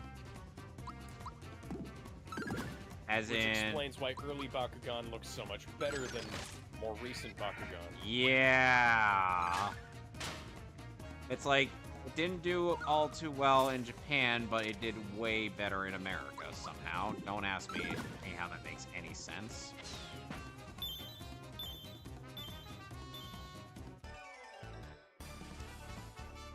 So, anyway.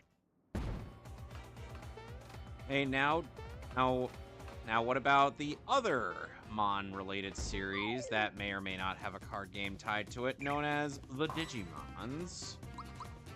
That one already makes sense. Yeah, I feel like out of the Mon series we've talked about, including Yu-Gi-Oh! And Bakugan and whatnot, I feel like Digimon is definitely the best handled out of them. Like, I feel like... and Digimon are the best handled out of the bunch. You can always easily just explain how the universe works. Yeah. Chaotic, Bakugan, Metabot. Chaotic is fucking weird. Like, Chaotic was a good show, but Chaotic was also fucking weird for the lore. I'm sure you it enjoy... wasn't something simple. So for those who don't know, Chaotic is basically like Digimon, but not. How it works is that you have this scanner device that you're able to use to battle others in a game of Chaotic. Oh, god damn it. But then there's a patch later on in the show that can make you go into the world of Chaotic and battle it out for real, so you can transform into the monsters you scan for real when you go out to the worlds for real, but only when you go into the world of Chaotic. So it's more like Ready Player One in a way, except it's not like all these characters from all these companies, it's just like this one company. Meanwhile, our main protagonist is voiced by 4Kids Sonic, much to Alex's relief. It's fine. It's kind of odd that they changed art styles. I kind of like their Flash look in the 4. Like with the anime art style, it just looks like another anime. With like with the Adobe Flash looking art style, I kind of like that better. It made it Yeah, more... the Flash style made it stand out against everything else on 4Kids at the time. Yeah, but then when they went to the anime art style, it just looked like Diet Totally Spies. Yeah. A lot of people on Twitter have been talking about Totally Spies, and I think some people might not have noticed that the series is secretly some form of fetish fuel. No. No. Damon, what do you make of that? Where have you been? And how Well, I many knew years about have that, you watched? and I used to like watching that show. Yeah, it's like a lot of people like Totally Spies, but the thing is that as time went on, a lot of strange parts of the series aged like butter. If that makes any sense to you guys. No, fun fact, I actually used to draw Totally Spies hentai. Damn, really? That's who? Oh! So I was like, You're only helping, Alex! You're only helping to Let me make see things here. worse! I don't know how Totally that's Spies. I just gotta remember when this show came out, so I can try and figure out how old I was. Okay, so I probably would have been around like 9. Damn. And yeah. Okay, which one did you I think would've was... been around. Okay, which one did you think was hot enough for you to consider this a good idea?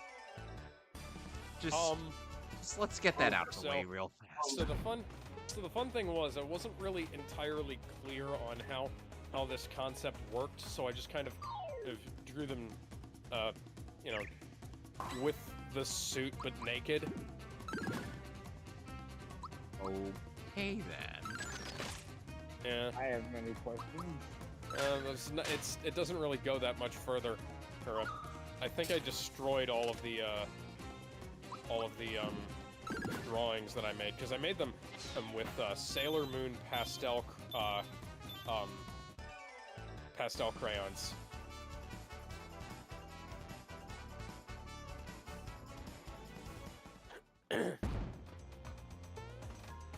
Okay. I'm not making this up, by the way. You can ask Dylan. No, I very much believe you, my good sir. I very much believe you, knowing you. Never thought of going back and make some bank? I mean, it wasn't that great, and I was more interested in like once I discovered internet hentai was almost unlimited, and like I never really had much interest in going back and drawing my own. I mean, these for the first time I ever printed a Bleach one. Do I? Fun fact, I actually drew that before I'd seen actual hentai online. Good old Purple. Anyways, we can go ahead and swiftly move on, I suppose. Yeah. Yes, please. Did you know they even made a sequel to Totally Spies? Yeah. Oh yeah, I heard. Wait, which one? Are you talking about the reboot or talking about the one where there were those kids? No. Those kids? Oh, okay, the amazing stuff, right.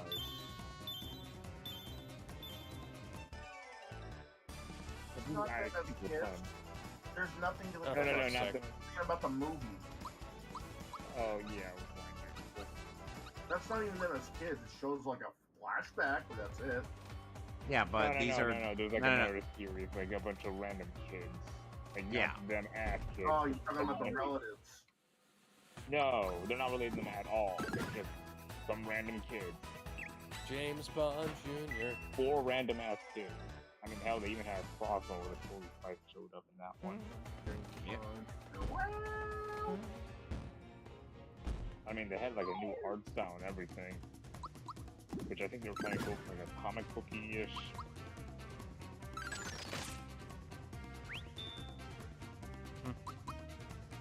All I know is that I remember one of the main characters had this stupid-ass anime haircut. Maybe that's like a wish, Tom stupid anime haircut. I don't know, here's a question. What's the dumbest anime haircut you guys have ever seen? I'm betting it's either something from no, not from Bakugan, from Beyblade or from one of the Yu-Gi-Oh? more recent Yu-Gi-Oh series. Hmm. I think Yuma be like, my hair may be weird, but at the very least, I'm not disingenuous about it. Gee, it's like these guys cannot lose What a are game you of talking food. about? My hair is perfectly normal. Yeah, I'm calling bullcrap on that one. And you guys My would not hair lose gives me super strength. Man, you guys would not lose in a game of food.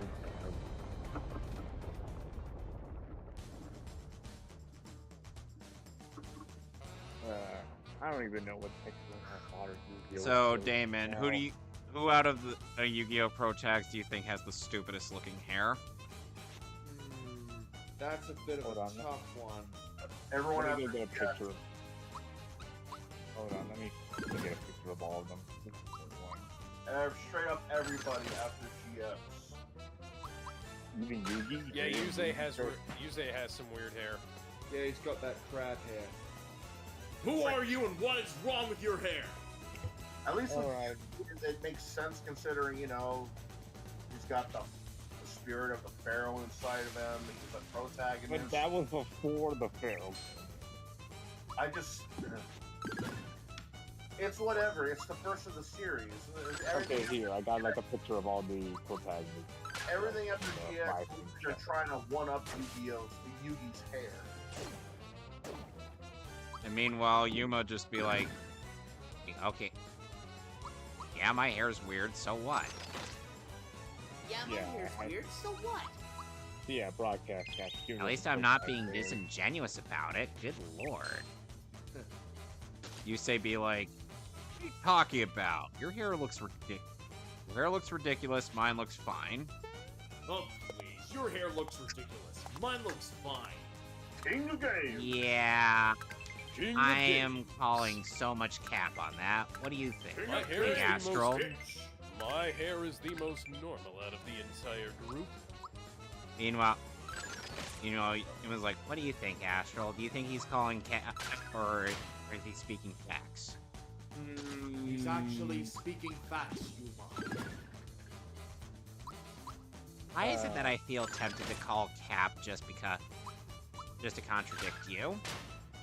This is more cap than Captain America selling baseball caps at a baseball game.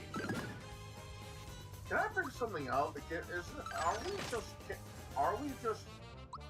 Are we just gonna accept the fact that nobody has played enough Sonic games to say that they're all bad?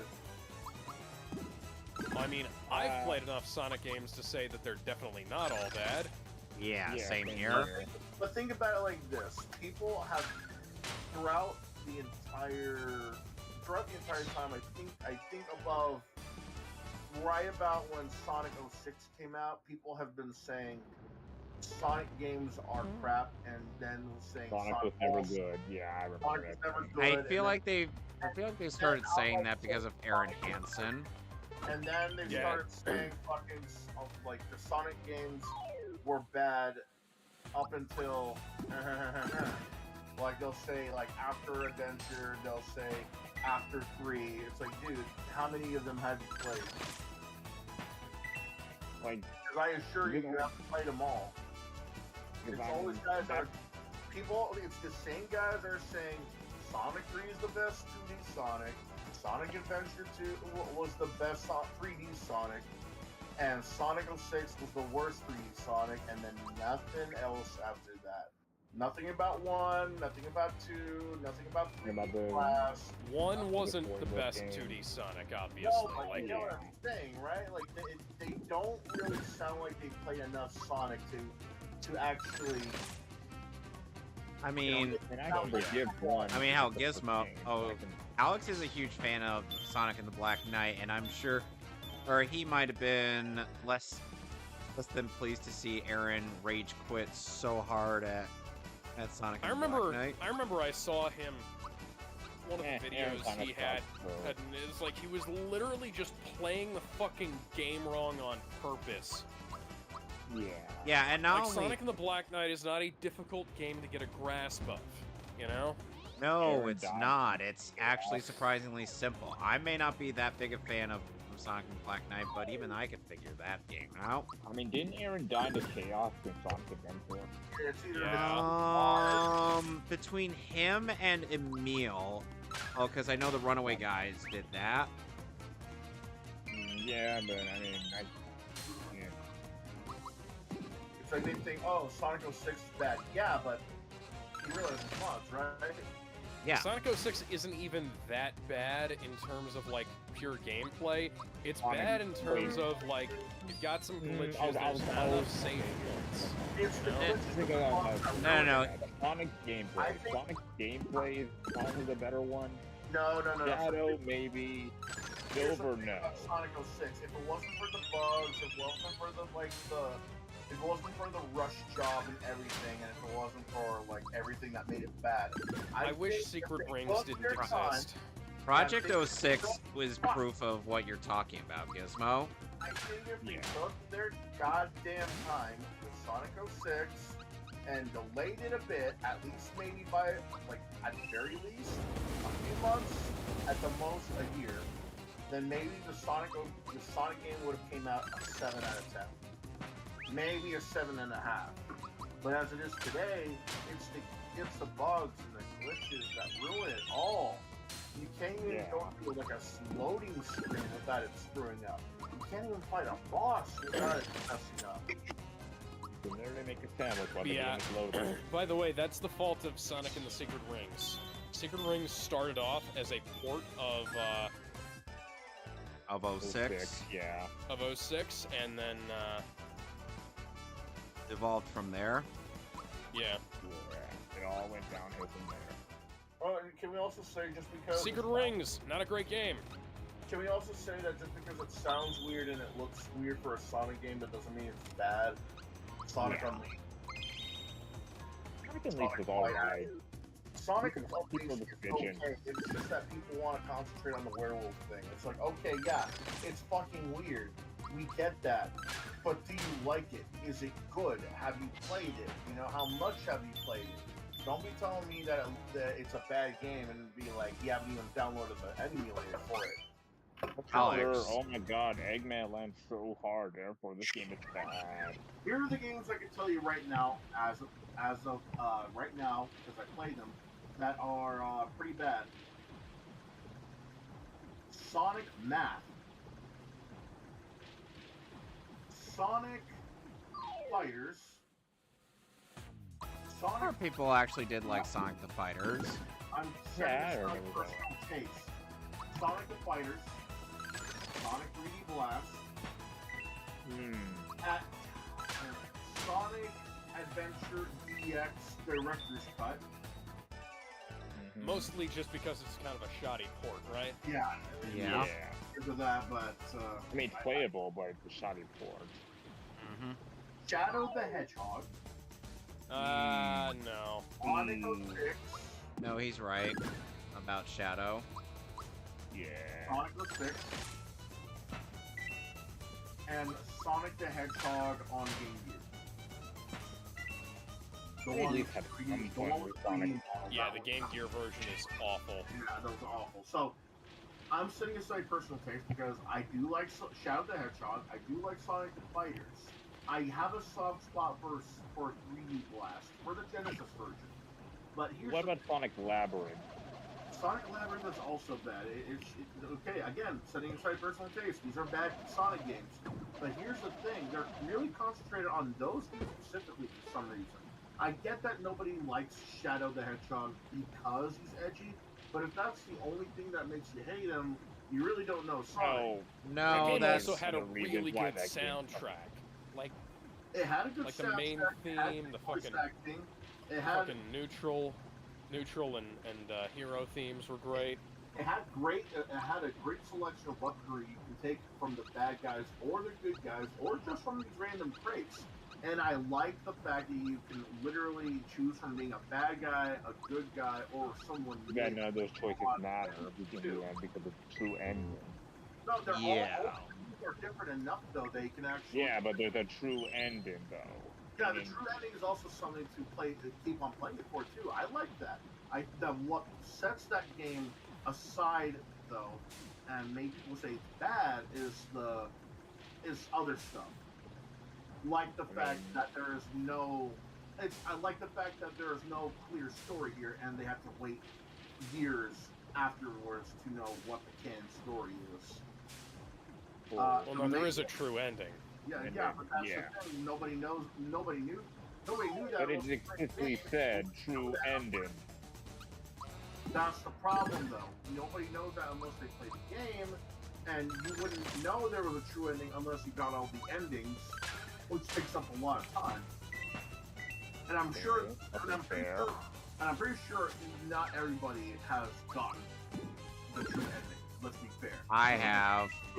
Okay, what I just say, not everybody is going to get the true ending. The game literally tells you that which path you're on and how many endings there are. Right, but what I'm saying is not everybody is going to get... To be fair, I can assume many people probably played after, Dude, the arc mission. Play Chrono Trigger and get all the endings, yes or no? I mean, no. That's what I'm saying. You're not going to get all the endings at once. It takes time to get any amount of endings with these kind of games. Yeah, but how long does it take to beat Shadow? It takes like 2 hours, Depends right? on what to beat any given path. There's a lot of things that's holding it back from people coming back to it. Well, yeah. No, I understand that part. It's not just that, but it's the fact that there's so many endings that people think it's gonna take a lot of work, so they're just gonna play it for a few and be like, yeah, I'm not gonna do all that. I'm gonna play something else. It's the same thing with a lot of other games that do that, especially RPGs. Beat 'em ups have them, visual novels have them, fucking like platformers have them to a certain degree if you look hard enough. You know, sometimes even racing games do that. It's just if you have multiple endings, depending on how much they are, they'll either go for them or they'll just won't. Think about it with Mass Effect. There are multiple endings to those games. All three of them. And I'm not counting Armada. Fuck y'all. There are multiple endings to all those games. All three. Do you really think that everyone has gotten all the endings? No. No. And especially something like Shadow the Hedgehog. Nobody's gonna be that. Not everybody's gonna be that patient enough to go through all the endings just to get the true ending. Sometimes they'll just go to YouTube. Sometimes they'll just ask someone. Sometimes they'll just outright wait, and then just wait for the official creator to say outright, "Yeah, this is the canon ending." Yeah, I can work with Or they could have gotten the. Or they could have gotten the. Or they could have gotten the cheat device or something. But my point still stands. Not everybody's going to get all the endings just to get through one true. Fair enough. You know, I think that's one of the reasons, not the main reason, but it's one of the reasons that held it back from being like. And especially since some levels are pretty unbearable, like especially if you're gonna unlock other stuff too, like alternate routes, you unlock weapons. You know, not everybody's gonna go through all that just to get an normal shotgun. You know what I did? I got a Game Shark. I fucking used that. There's no way I'm gonna go through like a lot of shit to get one weapon. By the way, you want to know how many paths there are in Shadow the Hedgehog to get those 10 endings? 14? 326. See, that's what I'm saying. Okay, they expect you to play the. They expect you to play the game in 326 different times just to get like every path. And the endings, yeah, that's something that anybody with enough patience will do for the true ending, but they will not go through all 326 potential paths to get at everything. And it's stuff, you gotta go through, you know.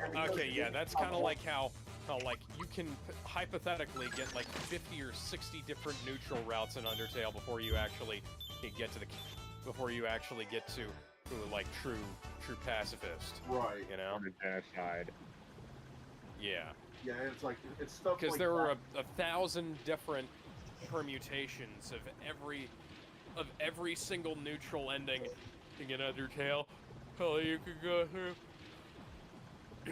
And like I said, And nobody's gonna go through all of that except for one guy who did.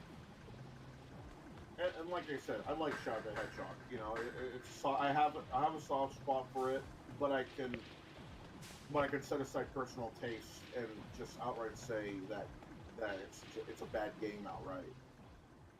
Like, do I like it? Yeah. The soundtrack's cool. The levels are all right. Puzzles are annoying when I deal with them. The vehicle segments are garbage, though, and the melee attacks are like outright useless, except for very circumstances.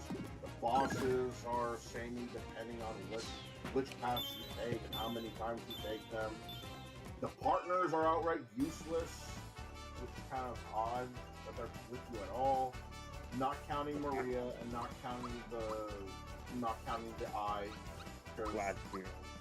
They get a pass. Black Doom, as voiced by Sean Schemmel, attempting to do a Dr. Claw impression. Yeah.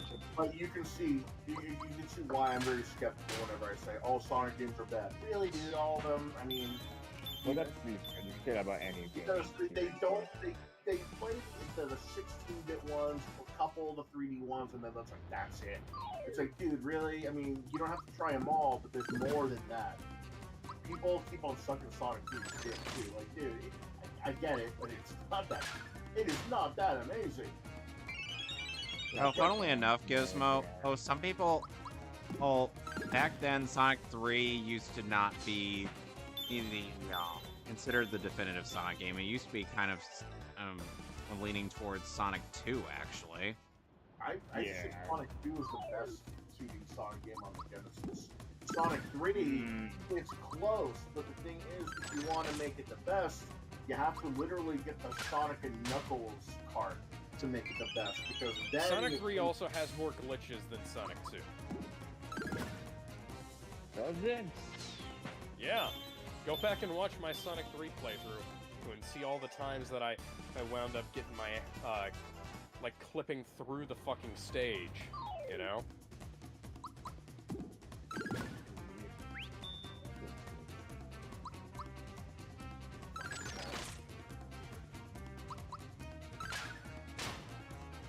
There's a cat outside on my window doing the no. Wow. There's a weird cat outside. Yeah. Yep, there it is.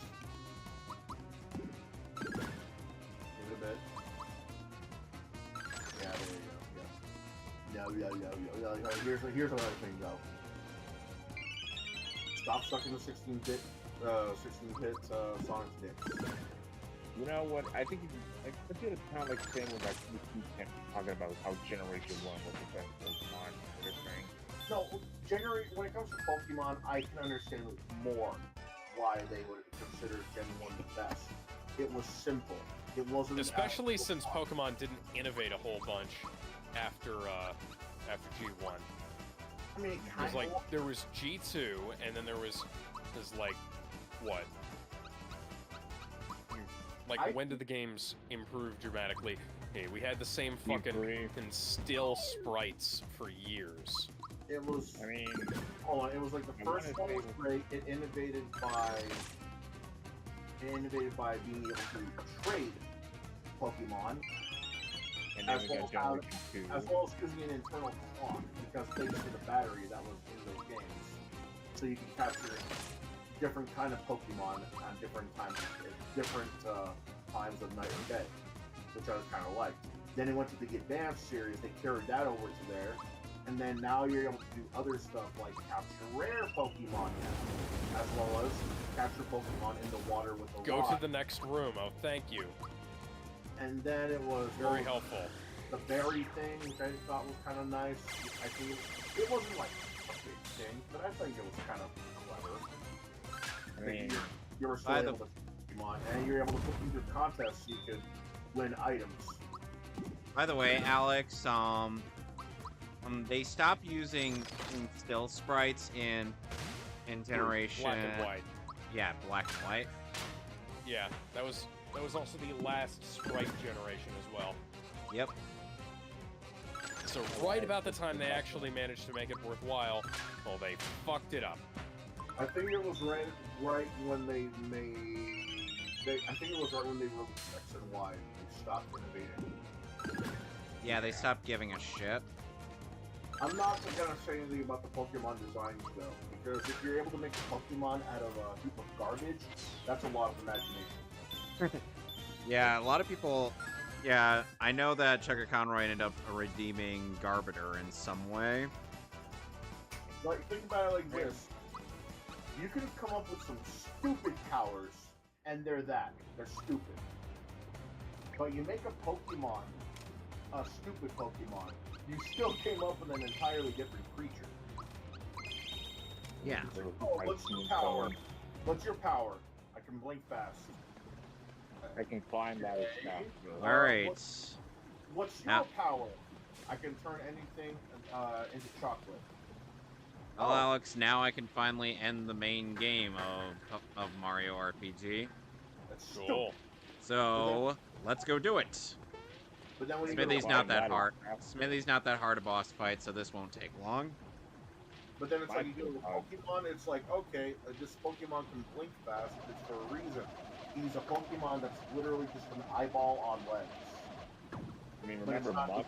But for all we know, it's not designed that way. For all we know, it looks like an Egyptian eye or something. Or the chocolate power that was stupid. There could be a chocolate Pokemon that either smells like chocolate, is made of chocolate, looks like chocolate. They make it work somehow. They always come up with a design that's kind of nice. Or imaginably. Like, what was it called? Fido? That was adorable. So, Smithy has the last star piece right on his chest. How convenient. I feel like the remake ended up making that a bit more clear than it was in the original game. Just a bit. Oh, that's neat. Why don't you give me all of your stars? Why, then I could easily conquer this world. Then we could get rid of all wishes and create a world filled with weapons. Over here, now! I'll crush you all! Ugh.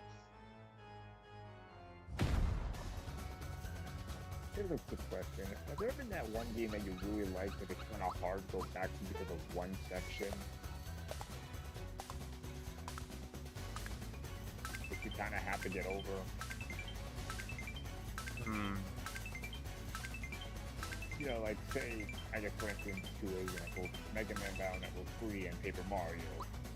I love those 2 games, but it's backtracking and going. Oh, that's hard for me to say, Mario's a little really. bit better, but Battle Network, yeah, no, I fucking hate to deal with the Rayman scenario. And now here's the red tunic. Like, I don't know if anyone now will takes ever 1/4 start playing Battle damage. Network, but if anyone does start playing Battle Network, here's the word of advice. Get the Battle Network 3, grind for Aqua Chip and Fire Chip. For the love of God, please.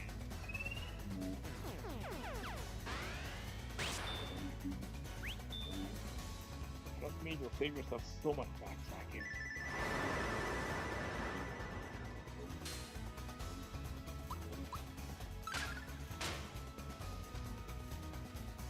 Okay, here's something else we should talk about. When is Nintendo gonna make another fucking console? I'm betting that they're knows? probably going to announce more it years. sometime this year. I give 2 years top. Can it be just an upgrade? Can it? I would settle for an upgrade Switch, Super Switch. Yeah, that's essentially what people are wanting. I mean, yeah, it's just how it usually goes. Like, first upgrade, then we get the new console. Let me name the obvious things that everyone wants. Better memory storage, bigger memory storage, more in-date tech. Yeah, I'm thinking like 128 gigabytes of internal storage at least. That's not nearly enough. Then we got Xbox. We got Xbox PlayStation that carry up to a terabyte. Yeah. If that thing doesn't carry at least, at the very most, a terabyte, at the very least 500 gigs, then no. 512. Yeah, I could say 512. There's no way they're gonna sell their console with a smile on the customer's face if, at the very least, there's no memory that's 500 gigs, or at the very most, a terabyte.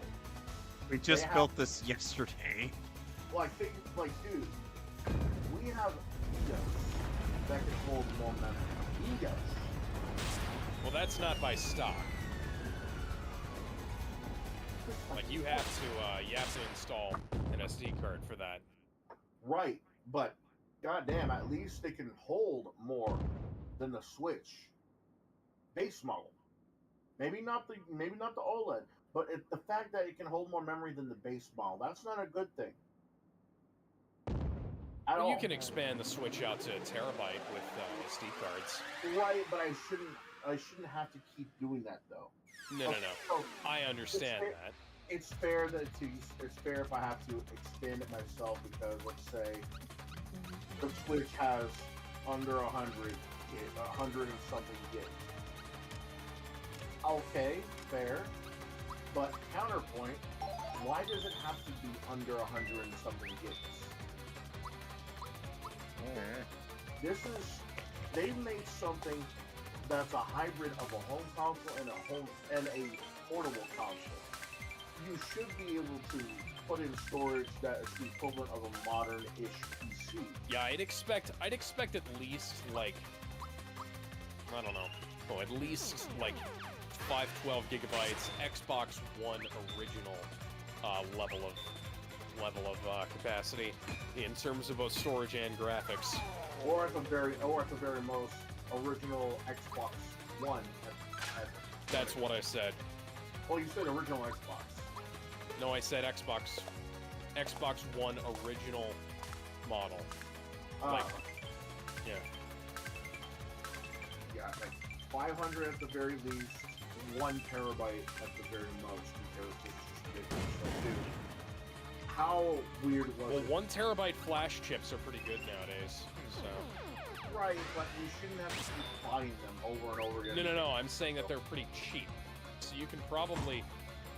they can probably pick them up for like decent prices OEM if they could be $10, man. It still doesn't change the fact that Nintendo keeps we're getting as cheap as we are. Granted, it is SanDisk, and SanDisk is shit, but you know.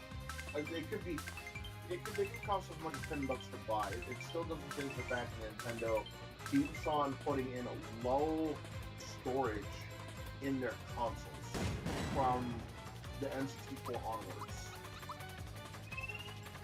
The cartridges didn't help for the N64. The equivalent of Final Fantasy VII on that thing is like 5 cartridges, as opposed to the 3 CDs. The GameCube, you have to separate Resident Evil 4 by 2 discs. PS2, you're able to go with just the 1 disc without any trouble. The Wii, you have to deal with a lot of lag, downgraded graphics, or... Well, it wasn't downgraded graphics, it was the same graphics chip that was in the GameCube. Or the game just didn't exist at all for the Wii. The Wii U, I'm not gonna say anything else. We had troubles with memory for a long time, and they always have to make excuses. Dude, if people are able to buy this kind of PC parts at this point for less than what your current console is worth, you shouldn't be, you shouldn't be thinking that everyone's bogarting like the graphics shit. You can make graphics that are even better than Xbox if you wanted to, or PlayStation. They could. Yeah, part of the problem was that they did tank quite a bit of loss working on working on the Switch, because that's essentially what the Wii U was. It was the prototype for the Switch. The Switch is the Wii U is an entirely different conversation, but what I'm saying is that if people are able to upgrade their PC easily with graphics cards that cost less than their base model Switch and OLED, some combined, then they have no excuse to be behind in terms of like graphic capabilities of graphic upgrading. Make the Switch 2, it should at least be equal to the PS5 or the Xbox. No, it should be at least equal to like the Xbox One, I'd say. For a handheld system, it's like PS4 Pro at most, I'd say. You've seen AMD portables that are able to handle Steam games that are as powerful as the PS5 or Xbox Pro. Like portable, like AM. Oh, for fuck's sake. We saw like a Steam portable thing. We saw Asus make their own portable thing. They're able. Well, yeah, but that's not as powerful as the Steam Deck, though. No, but they're just as powerful. They're just as powerful, if not more, than the Switch, though. They should be. Oh yeah. They should be able to make something similar to what they have done. Well, that's what I'm saying. Like those are PS4. Final boss has been beaten.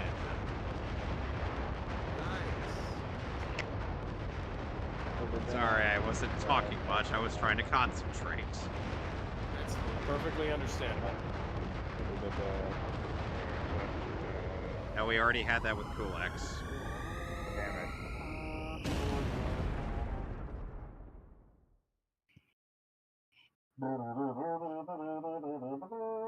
Why is Spike from Ape Escape in this collage of Yu-Gi-Oh! Pro tags? I don't know, man. I don't know. Things were a bit different. Things got weird after Zexal and 5 and Trains. Yes, I know. Yu-Gi-Oh! Spin-off was called Trains at one point. I know. Brains. Yes, Trains. I like Trains. Oh yeah, so who's looking forward to Tom and Jerry versus who's looking to Tomcat versus Wile E. Coyote whenever that episode comes out? Me. Assuming David Zaslav doesn't nuke it, sure. I mean, Wile E. Coyote kind of needs it after, you know. I'm talking about the movie Wile E. Coyote versus Acme. I know. I say I'm looking forward to it. I'm just saying, like, Wile E. Coyote kind of deserves it. And it looks like our buddy Gino here has to go now. His people need Bye, him. Gino. We'll never Yeah, I was gonna say, does his cameos. planet need him? Bye, Gino then We'll see proceeds you to in die whatever on the way to cameo. his home planet. Speaking of going, it looks like they've announced that they will not be releasing the movie Wile E. Coyote versus Acme to the point where the full script has been leaked. So yeah, just wait for a couple of months and you'll see that movie leaked for everyone to download so we can officially watch it. Hey. Cool. Hooray for pirates. All that's left of Gino is the small little doll he came in. Bye, Gino. We'll see you in whatever cameo you in. God damn it, Colossus! My God. Yeah, something like, We're gonna get a lot of mistake. mileage out of that one, I swear. yeah, for some God, reason I can't add or take away emotes. The rest of you guys can though. Might want to check that. Yeah.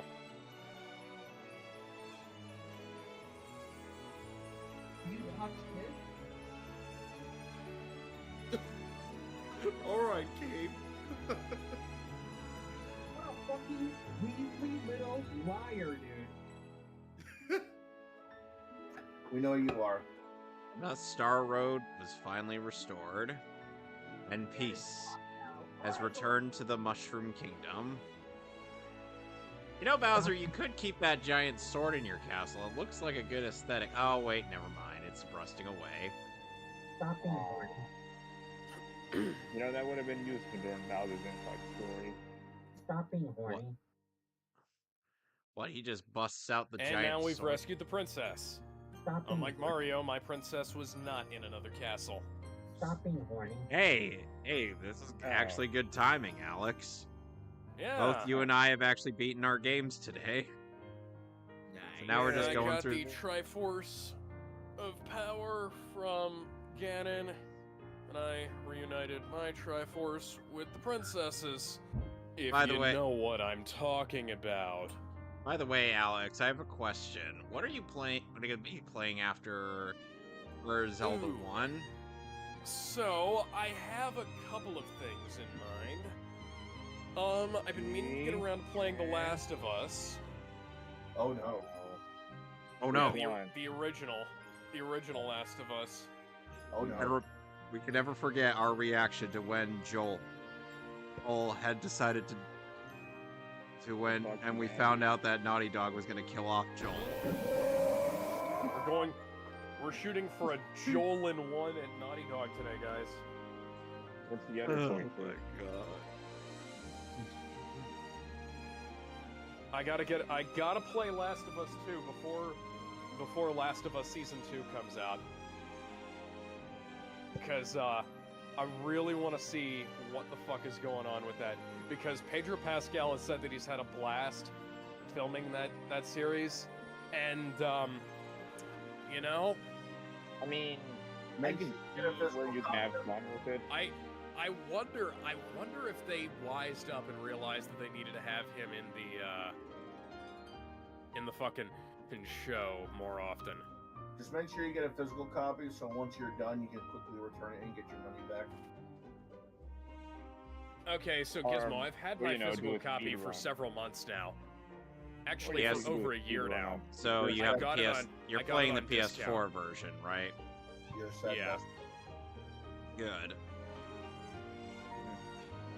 Yeah, because here, fun fact, you can actually just plug and play with the original Last of Us on PS4. Oh, one little Easter egg I ended up forgetting to do before I went to go fight Smithy. Valentina ended up landing in Booster's castle, and well, Booster was trying to put the moves on Valentina, to which she was like, no. And I'm like, this feels cathartic. No, bye, hi, Mallow. We'll never see you again. Do a cameo or something. So, funnily enough, at first the credits animation are basically the same as the original game.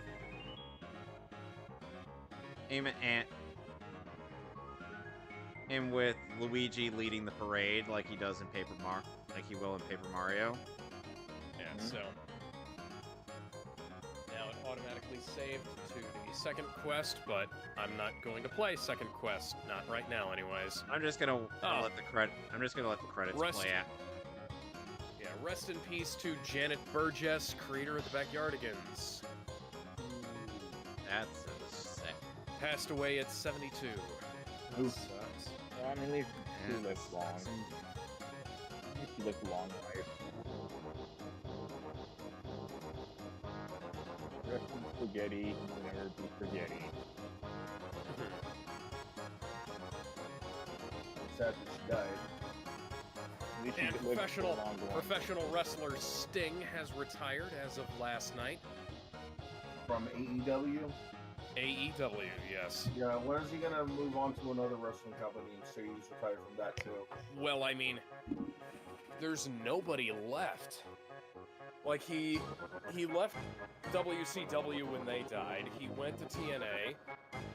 TNA, he went to WWE. And then he went to, AEW after that.